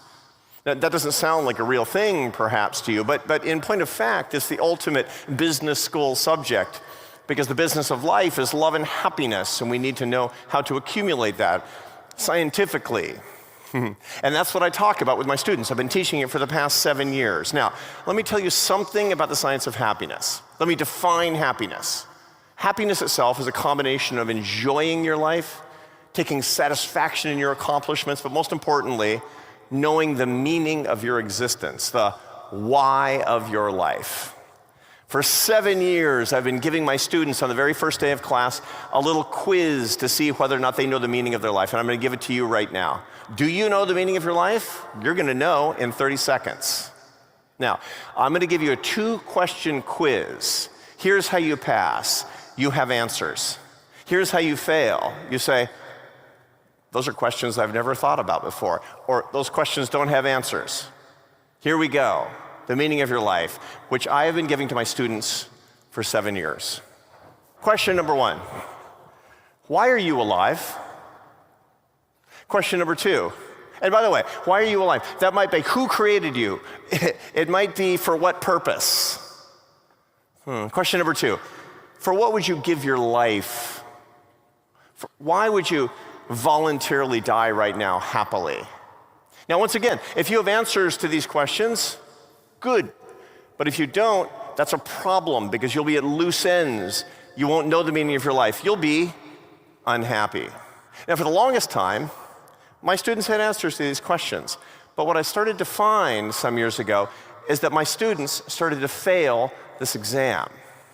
They were mystified by these questions, and I couldn't figure it out. Why is it that these questions that should be self-evidently possible to answer became impossible, mystifying to my students? It turns out it wasn't just my students. I mean, those are kind of deep philosophical questions, you know. I mean, I guess if he's saying that you could throw something out there, but if he's saying that his students aren't answering it at all, maybe that's a bit of a problem. A little bit of data right now. I'm not going to bother you with too much data, but look at this graph. This is the percentage of young adults who say, my life feels meaningless. Wow, look at women. It stayed pretty modest all the way through the 2000s. And then around 2008, 2009, something happened. It's almost like some diabolical force entered the lives of young adults, possessed their souls, sucked the meaning out of their lives, and they started to fail my quiz. Chat, what is it? 2008, 2009. It was Obama. It was Obama. It was Obama. He did it. More importantly, they stopped being able to see the meaning in their lives. This, my friends, as a behavioral scientist, I will tell you, is called a psychogenic epidemic. That is an epidemic that creates misery with no biological origin. We give it a fancy name because that's how we get tenure. Okay, now, when I saw this, I started to notice this among a lot of people who are not my students as well. I saw this in my young adult children. Around 2008, 2009, up to 2015 and around then, I started to see it as my children were growing up. I have 3 young adult children, 28, 26, and 23. My middle son, his name is Carlos, I would give all my kids this exam, and he couldn't cope with this exam any better than my students. I noticed that he was kind of a combination of boredom and depression, scrolling his phone, occupied by Instagram Reels and YouTube Shorts, and whiling away his time waiting for something to happen. Perhaps that sounds familiar to some of you. Maybe your kids, maybe you. So what was happening here? A lot of people would look at young people today who are at loose ends, and they're angry, and they're activists, and they're turning against our culture, turning against our values, and they'll say, the problem is the culture war. This is being inculcated by baby boomers and by corrupt politicians. Let me tell you the real problem behind this that was bothering my students, that's bothering some of your kids, that was bothering my son Carlos, that's bothering some of you. This has a biological explanation, my friends. And here it is. Many of you know the work of the great neuroscientist at Oxford, Ian McGilchrist, one of the great thinkers of our time. What his work has pointed out is all about something that we call in my field hemispheric lateralization. Fancy way of saying the brain has 2 hemispheres and they do different things. Let me tell you about the difference between the 2 hemispheres of the brain, and then I'll tell you how it affects the meaning of your life. Now, this is not obviously an actual picture of the human brain. This is a picture that's designed to illustrate a very important point. The left hemisphere of your brain is the part that deals with complicated problems of things and information. It's the how-to and what of life. It's what made it possible for you to get from your hotel to this conference. And what makes it possible for you to figure out what to do all day, how to earn your living. It tells you almost anything technical. Now, the world is full of complicated problems. The engineers in life are occupied with solving complicated problems. That's what makes us competent and rich, is complicated problems in the left hemisphere of our brain. Now, that's different than the right hemisphere of the brain, which is dedicated to the complex problems. That's not the same thing. Complex problems are easy to understand and impossible to solve. Love, meaning, mystery, faith, those are complex problems dealt with in the right hemisphere of the brain, the why of life. Yes, there was a Gabriel Marcel, the philosopher. He had this interesting idea, the difference between problem and a mystery. And he said a problem is kind of what he's describing. It's in front of you, and it's something that you need to figure out and decipher. It's outside of yourself, right? It's something else that you're you're kind of imposing these kind of you're imposing kind of a way to try and understand and figure it out, right? Like a math problem. Whereas a mystery is something that you yourself is a part of, right? You're embroiled within a mystery. And I think that's kind of what he's hinting on here, is that there's these two different ways of garnering meaning from the world. One is like he's saying, this kind of rigidly defined problems versus the mystery, which is the mystery of love, which is the mystery of meaning, which is the mystery of objective truth, right? Of God. Things that are you are participating in directly. That wouldn't be a thing without you being part of it. And I think that's it's a good distinction, because I think so much of what our society does is it focuses only on the one thing, is solving this mathematical equation in our everyday life, right? The discursive versus non-discursive kind of thinking. The discursive thinking, this like rigidity, almost like autism or some shit. And that's the way we're going to find meaning, is solving this equation. But I think that there's something innate in us spiritually that that's only one part of it, right? That's only one half. Is that solving these problems, which did take up so much of our time as hunter-gatherers, is solving these complex problems of where am I going to get food? How am I going to build my house? And those things in and of themselves would kind of give you a sense of meaning, especially when your back's up against the wall, you're being threatened with potential death. That would kind of give you a sense of meaning. It would kind of push you in that direction. But if those things have been solved, if those problems have been, the market has basically solved all those problems, then you're at the point where now you have to go and you got to say, well, what else am I trying to solve? What other problems are there? Well, there are none. Those are all done. But you have mysteries, though. You have mysteries you're embroiled in that you need to solve. And that takes a different part of your brain that is not being activated in our society pretty much at all. Life needs both hemispheres. You need to know why you're doing things, and then you need to know how to do them. Yes. You need to know why you love the people that you do, and right? then you need to go out and figure out how to support your family. Yes. That's how the brain is supposed to work. Now, to give you an example of this, a left hemispheric problem in my life Why am I living life is at my all, car. right? I own a car. I don't know how it works. I haven't the slightest idea. Perhaps I open up the hood on the car, you folks call it the bonnet. And it has, as far as I could tell, it could have an on-off switch inside. I haven't the slightest idea. But I could figure it out. I could watch YouTube videos or read a book or get a teacher, and I could figure out how my complicated car works. I could solve the problem. On the right side of my brain, I have other problems that matter a lot more to me. My marriage is a complex problem. I will never solve my marriage. I've been married happily 35 years, and it's still not solved. My wife is in Barcelona right now, and I talked to her before I came out, and she said, "Good luck in London." And she meant it. But when I'm done, I might call her, and she might be incredibly angry with me. I don't know. Now, to be sure, she is Spanish, and that's a complex problem in and of itself. But my point is this: that's why I love my marriage, and I don't love my car. Because I love complex things of love and meaning and hope and mystery. I don't love complicated things like information and stuff. Now, you know where I'm going with this, don't you? Our life has been changed, and I started to see the effects of my meaning quiz in 2008 and 2009. What happened in 2008 and 2009? This happened in 2008 and 2009.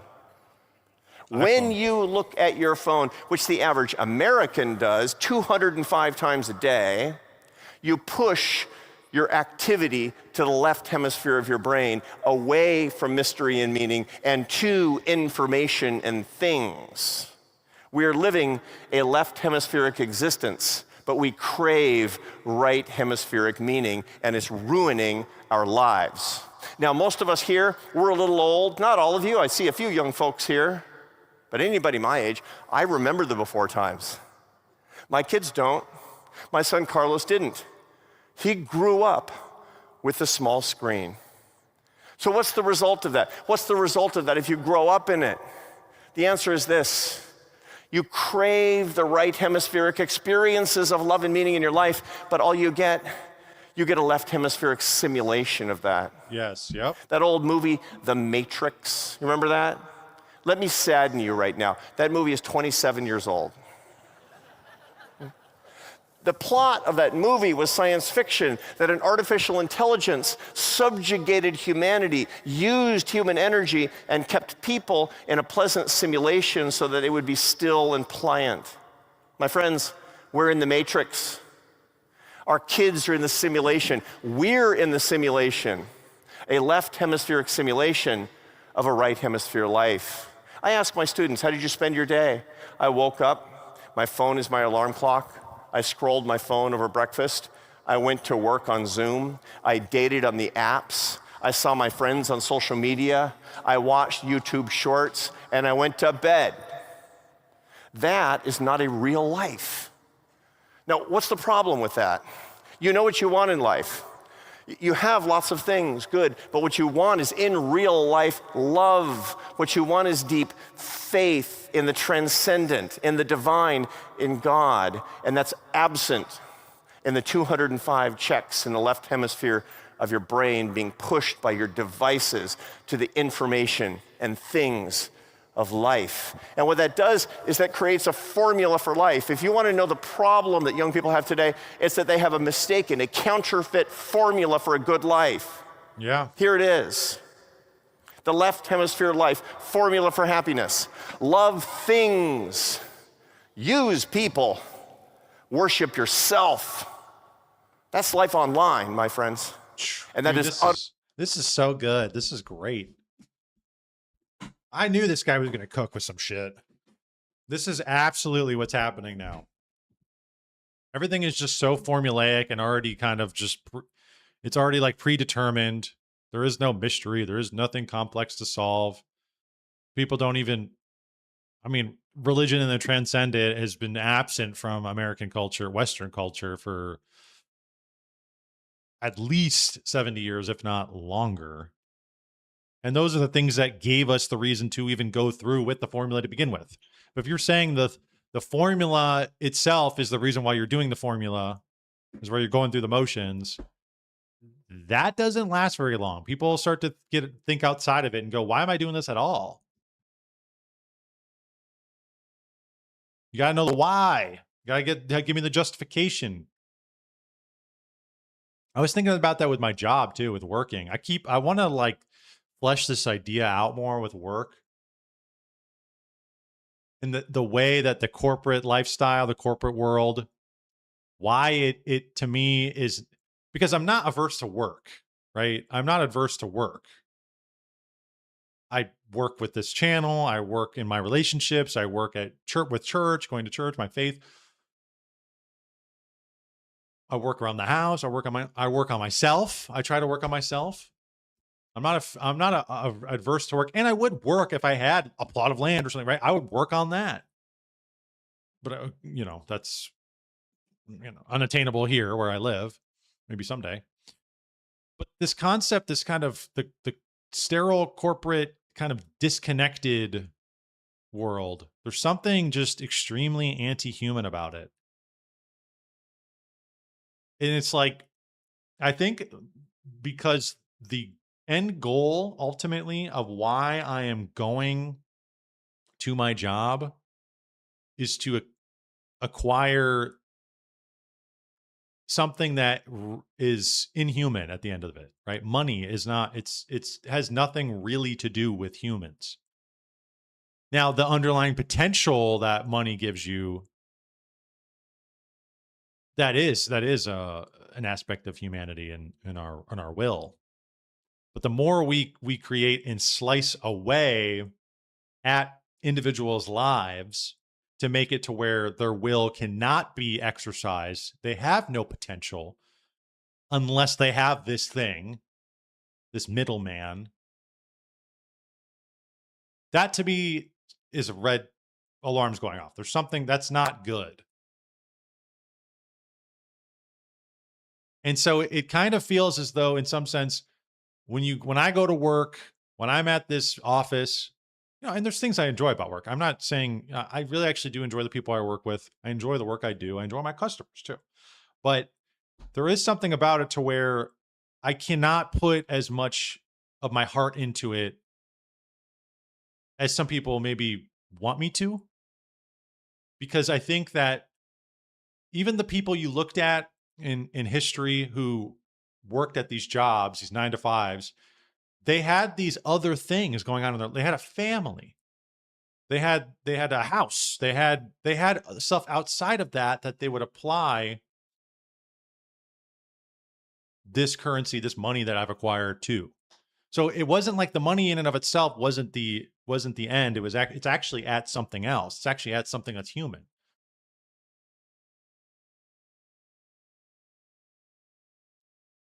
And putting there's people I know who are workaholics and they put all this energy and all this time into work.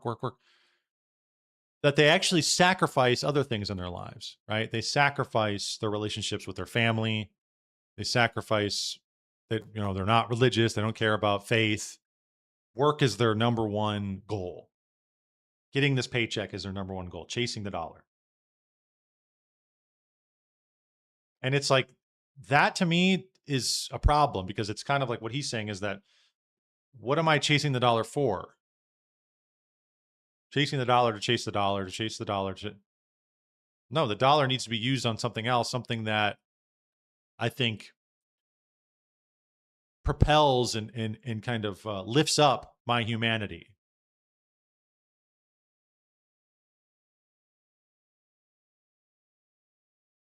This is partially why, like, prostitution, right? Like, those types of things are frowned upon, because you're taking the dollar, but you're degrading your humanity. I think workaholics are also frowned upon in a lot of ways. I mean, they're almost always portrayed, and when from what I've seen in real life, but they're almost always portrayed in a negative light, right? Is that you're sacrificing other things. You're just focused on the job only, and other things in your life, other areas that require work, are suffering. But those are the human things. Those are the things that I think matter more, even more, because I'm very pro-human. Because I don't know what all this is for. I don't even know what the job is for, other than a human, other than to uplift humanity.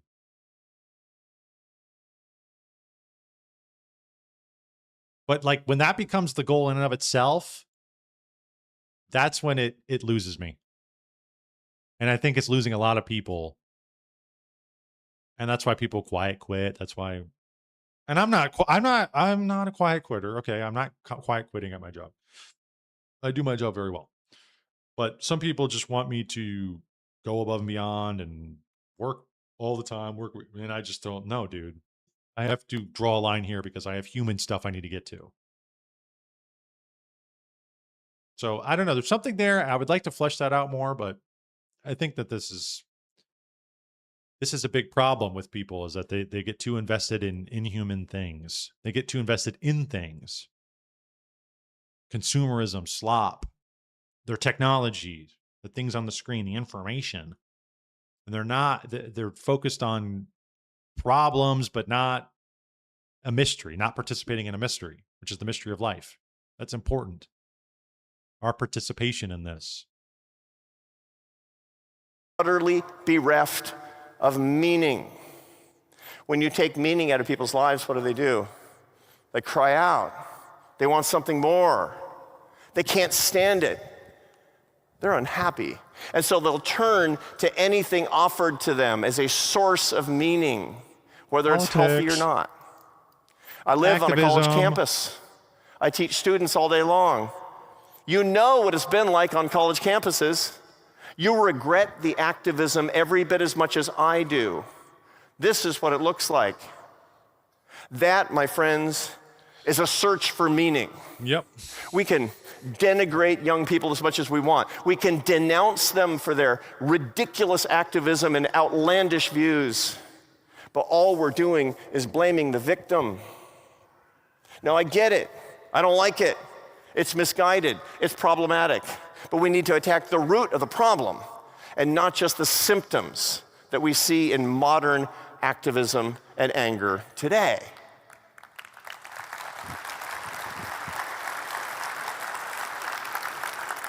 So how are we going to do it? Because that's really what you came for, is solutions. ARC is about solutions.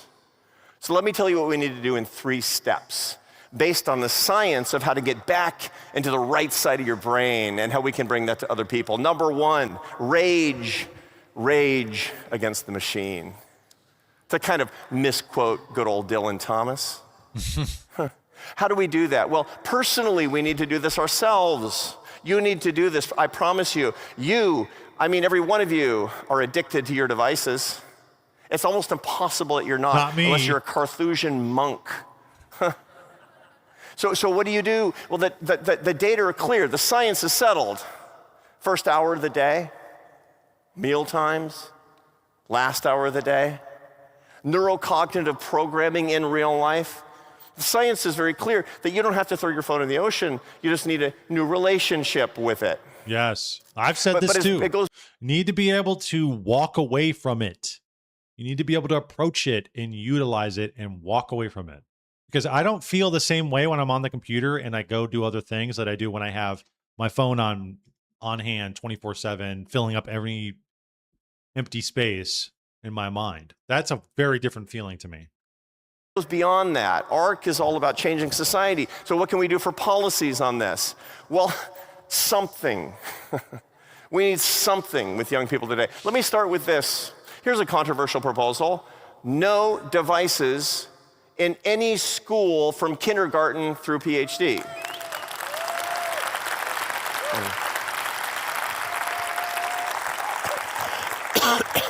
How do you enforce We that? need a new relationship with a technology that's subjugating us. I am not of the view that engineers and technologists are trying to ruin our lives, but we have a and disordered relationship with these devices, and it is child abuse if we don't start standing up to this. And if you want a better culture, solve this.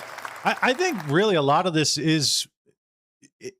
I feel like can be pointed at the erosion of faith in the culture. Because when you don't have the meaning, when it's not oriented towards something, that's really where the lack comes in. When you're just floating here, just solving these problems just willy-nilly as they come at you, you're continuously alleviating problems, but for what purpose? What is the aim to do that? Well, it's just pure hedonism. So it's like kind of like right back on itself. It's not outside of yourself. It's not for something grander. Because I think you could have you could have a technological society that emphasizes God and his divinity, and we could have technological progress. I don't think that that's in and of itself a bad thing.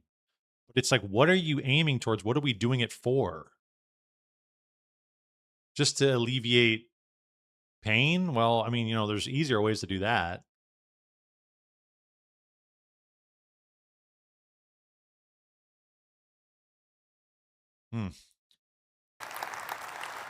Second is this. We need to go deeper in what we even talk about. Those questions I gave you, when my students start asking those questions, why am I alive and for what would I give my life? The aperture of meaning opens and meaning starts to find them. Why? Because these are meaning questions, and asking the questions is the essence of the meaning of life. You'll recognize this photo. It's of a famous gorilla who was taught to answer many, many questions. And a lot of people thought that blurred the line between primates and Homo sapiens. That's wrong.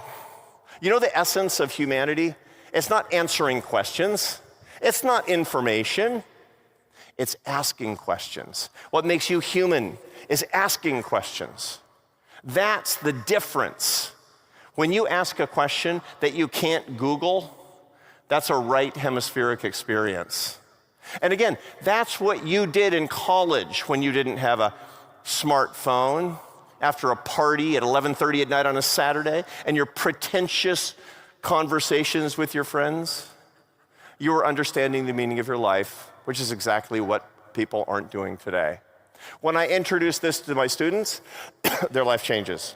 When I introduce this to my son, his life started to change. I sent him off when he was 18, and I said, son, don't waste your time at the university.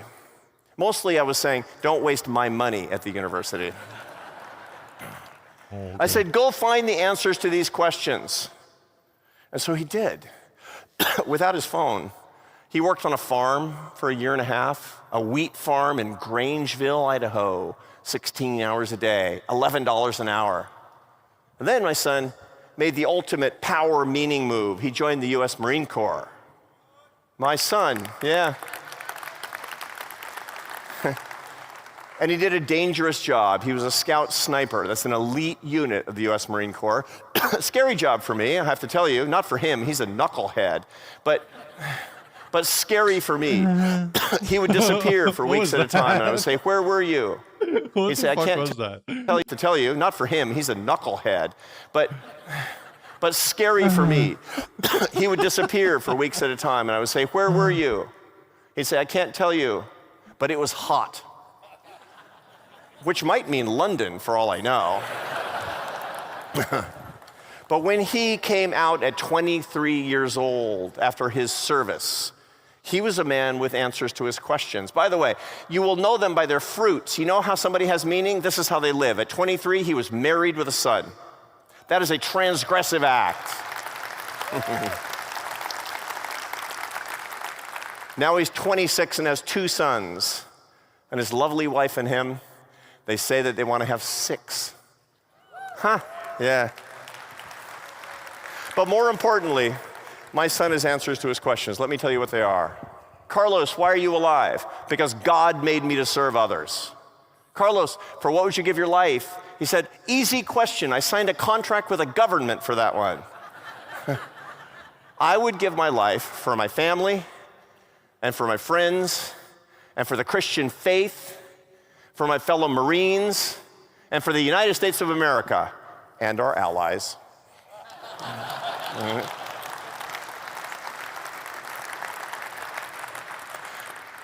Last but not least, didn't I say this too earlier in the stream? I said homeschool. I was talking about homeschooling. I was like, dude, all you got to do is just give your kid books and teach them how to ask questions, and then buy them any book they want.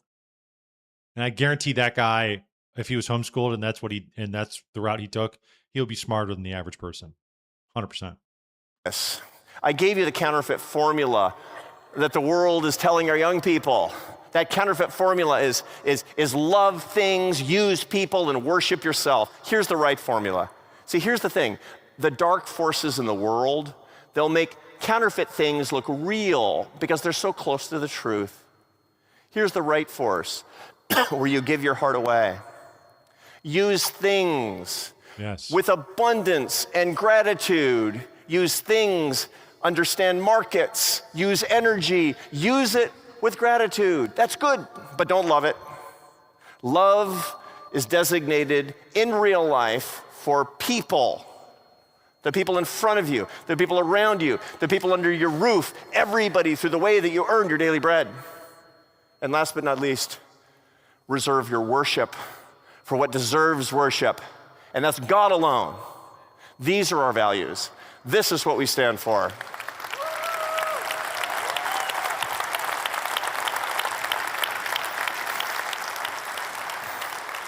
If we have a proper ordering with the technology around us, if we have a proper ordering with the people around us, and if we teach these simple things, we can unbreak our brains. And in so doing that, we will know the meaning in our lives and teach people the meaning in theirs. God bless you, and thank you for your commitment. Wow. Wow, I think that was a 10 out of 10. I think everything he said there was a truth. Truth nuke. Let me read this little where was this?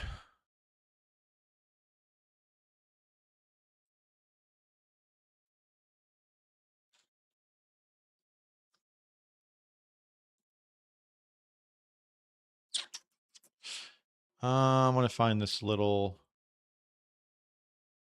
excerpt. It kind of hints at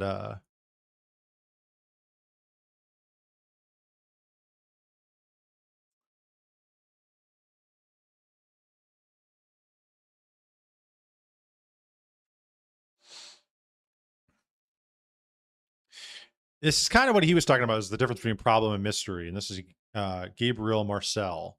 He said, the notion that we live in a broken world is used, along with the person who is characteristic of the broken world, the functionalized person. To segue into one of Marcel's central thematic distinctions, the distinction between problem and mystery. He states that the broken world is one that is, quote, on the one hand riddled with problems, and on the other determined to allow no room for mystery. The denial of the mysterious is symptomatic of the modern broken world and is tied to its technical character, which only acknowledges that which technique can address the problematic. The distinction between problem and mystery is one that hinges, like much of Marcel's thought, on the notion of participation. This is what, and in the Christian faith, you are participating, right? In their Orthodox Church, you're participating in the energies of God when you are going to liturgy. You're participating in the creator of the universe, the uncreated. You, right then. A problem is something which I meet, which I find completely before me, but which I can therefore lay siege to and reduce. But a mystery is something in which I am myself involved, and it can therefore only be thought of as a sphere where the distinction between what is in me and what is before me loses its meaning and initial validity. A problem is a question in which I am not involved, in which the identity of the person asking the question is not an issue. Right, it's kind of this objective, it's outside of yourself. In the realm of the problematic, it makes no difference who is asking the question because all the relevant information is before the questioner. As such, a problem is something that bars my way, placing an obstacle in front of me that must be overcome. In turn, the overcoming of a problem inevitably involves some technique, a technique that could be and often is employed by any other person confronting the same problem. Thus, the identity of the questioner can be changed without altering the problem itself. This is why the modern broken world only sees the problematic. The problematic is that which can be addressed and solved with a technique, e.g., changing a flat tire on an automobile or downloading security software to fix a virus on one's computer, which is exactly what he hinted at, which is his car, right? He said, my car is a problem, right? It's right hemisphere, left hemisphere. Whereas love is a different type of problem. That's a right hemisphere. Or is it the other way around? Regardless. You get what I'm saying. When I'm dealing with a problem, I am trying to discover a solution that can become common property. It consequently can, at least in theory, be rediscovered by anybody at all. But this idea of a validity for anybody at all, or of thinking in general, has less and less application the more deeply one penetrates into the inner courts of philosophy. Marcel often describes a mystery as, quote, problem that encroaches on its own data. Such a problem is in fact meta-problematic. It is a question in which the identity of the questioner becomes an issue itself, where in fact the questioner is involved in the question he or she is asking. On the level of the mysterious, the identity of the questioner is tied to the question, and therefore the questioner is not interchangeable. To change the questioner would be to alter the question. It makes every difference who is asking the question when confronting a mystery. Here, on the level of the mysterious, the distinctions in me and before me break down. Marcel insists that the mysteries can be found in the question of being, the union of the body and soul, the problem of evil, perhaps the archetypal examples of mystery, freedom and love. For example, I cannot question being as if my being is not an issue in the questioning. The question of being and the question of who I am, my being, cannot be addressed separately. These two questions are somehow incoherent if approached as problems. However, taken together, their mysterious character is revealed and they cancel themselves out qua problems. Yeah, and this is the thing, is that our whole society is, these are not questions that people care about. And this is, I think Heidegger also had he had this concept of enframing, which is, it hits on the head in a similar way, where enframing is this lens in which you view the world. If you view the world, he said, if you view the world in almost like things to be used and utilized, a maximum efficiency, things we've talked about here, that becomes a problem because you completely remove the idea of these deeper questions like being, like why is there even the thing at all? We don't even ask that question. We just say, use the thing in the best way you can use it for whatever you want to use it for, which then doesn't really give anything meaning, especially if there is no deeper question about what should this thing even be used for? What is the status of this thing? What is the status of myself? These deeper philosophical questions don't really come into play. It's just use the raw materials however you see fit. So it's very similar here that they both kind of have them framing as this lens and just using. And that's just, that would be like maximum problem solving, which is kind of what AI does. But it's not maximum mystery solving. It cannot answer those questions. Those are things that you have to answer.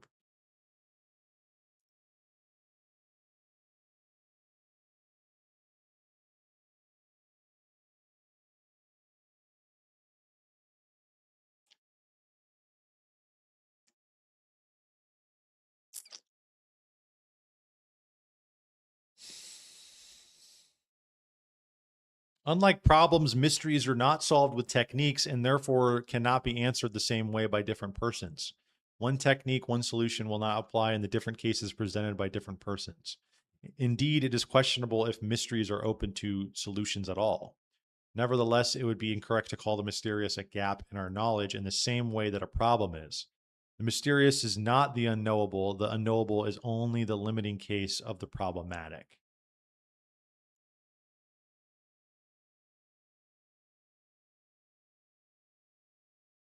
Although a mystery may be insoluble, it is not senseless, and while its inexpressibility makes it difficult to fully describe in communicable knowledge, it can still be spoken of in a suggestive way. Marcel notes in journal entry dated December 18th, 1932 that, quote, the meta-problematic is a participation on which my reality as a subject is built. In reflection will show that such a participation, if it is genuine, cannot be a solution. If it were, it would cease to be a participation in a transcendent reality and would become instead an interpolation into transcendent reality and would be degraded in the process.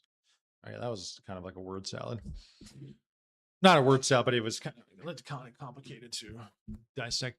If it were, it would cease to be participation in a transcendent reality and would become instead an interpolation into transcendent reality and would be degraded in the process.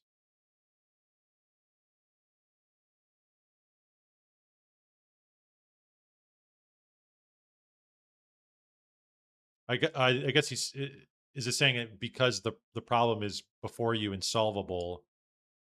These things are mysterious mysteries that almost is like, it is a problem outside of ourselves and the reality in which we are bound up in. It is asking the questions that are beyond that. If you were able to solve it, it wouldn't be a mystery.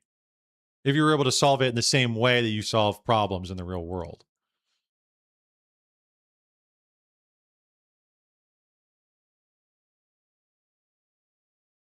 Because I mean, it's a different, you wouldn't use the techniques that you base on reality on the objective world for things outside of it. How would that even apply?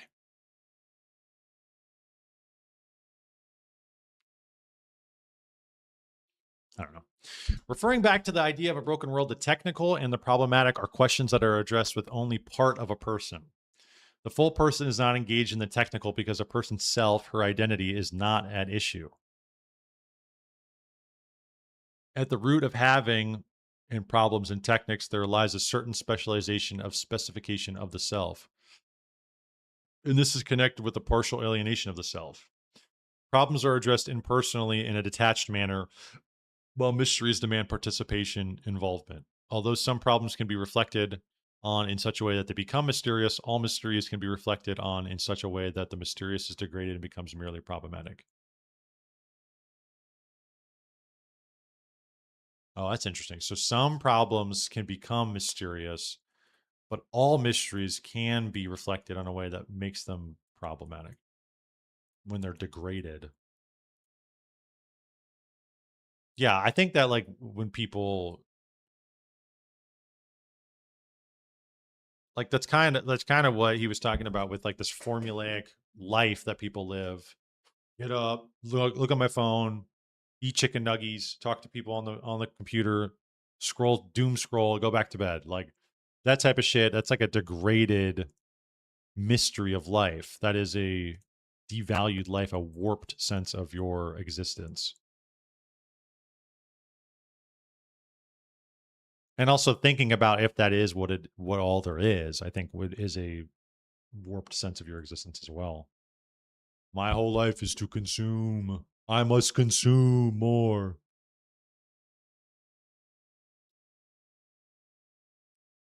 Yeah, this is some interesting shit. I would like to read this dude more. I read this a while back. But I think that's kind of what you're talking about there. You know, I like that the distinction of a problem lays before you, where a mystery is something you yourself is embroiled in. It cannot be any other way. It cannot be a thing without your participation in it. Very good stuff. I think that's what people are missing in society is participation. Everybody's kind of just watching their lives pass before them. I don't know.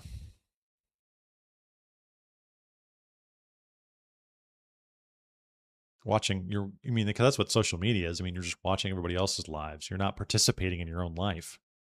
I think that's what makes people feel so crappy about when they're on social media, or on Facebook, Instagram, and you're watching other people go and do things. Well, you're kind of cucking your life by doing that. You're kind of sitting in the cuck chair. And that makes you feel bad. Because there's something fundamental about the mystery of life that you are enjoying through somebody else's eyes.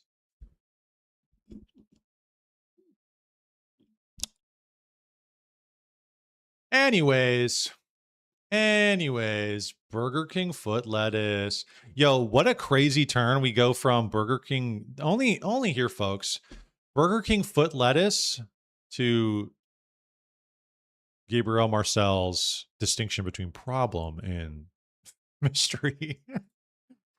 What a crazy twist. I feel like I have to get more of a unified, coherent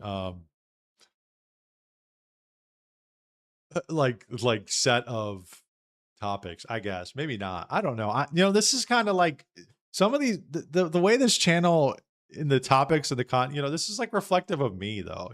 It's like I like the goofy side, but I also like these types of topics, technology, being, meaning, right? Absolutely. That shit is, I love talking about that. I love thinking about that stuff, but I also love the funny too. So it's kind of like, this is what I want to watch. This is what I want to, you guys are here for the ride. I'm here streaming, but I know that they say like, oh yeah, you should, if you want to get big at streaming, you really need to hone in on a niche and then just keep pounding that shit. And that sounds like a problem. That sounds like a problem to be solved. And I don't really care to solve that problem because that's sounding really boring. Sit there and pound this in. And we kind of do talk about similar things, kind of have like an ongoing train of thought, I guess, on this channel, but I don't know. I still want it to be loose enough to where I can be me. I don't want to be talking about one thing. Because there's channels out there. I mean, everybody follows people like that. They do one thing. I play this video game. I talk about this one thing. And that shit would be, I think, taxing after a while.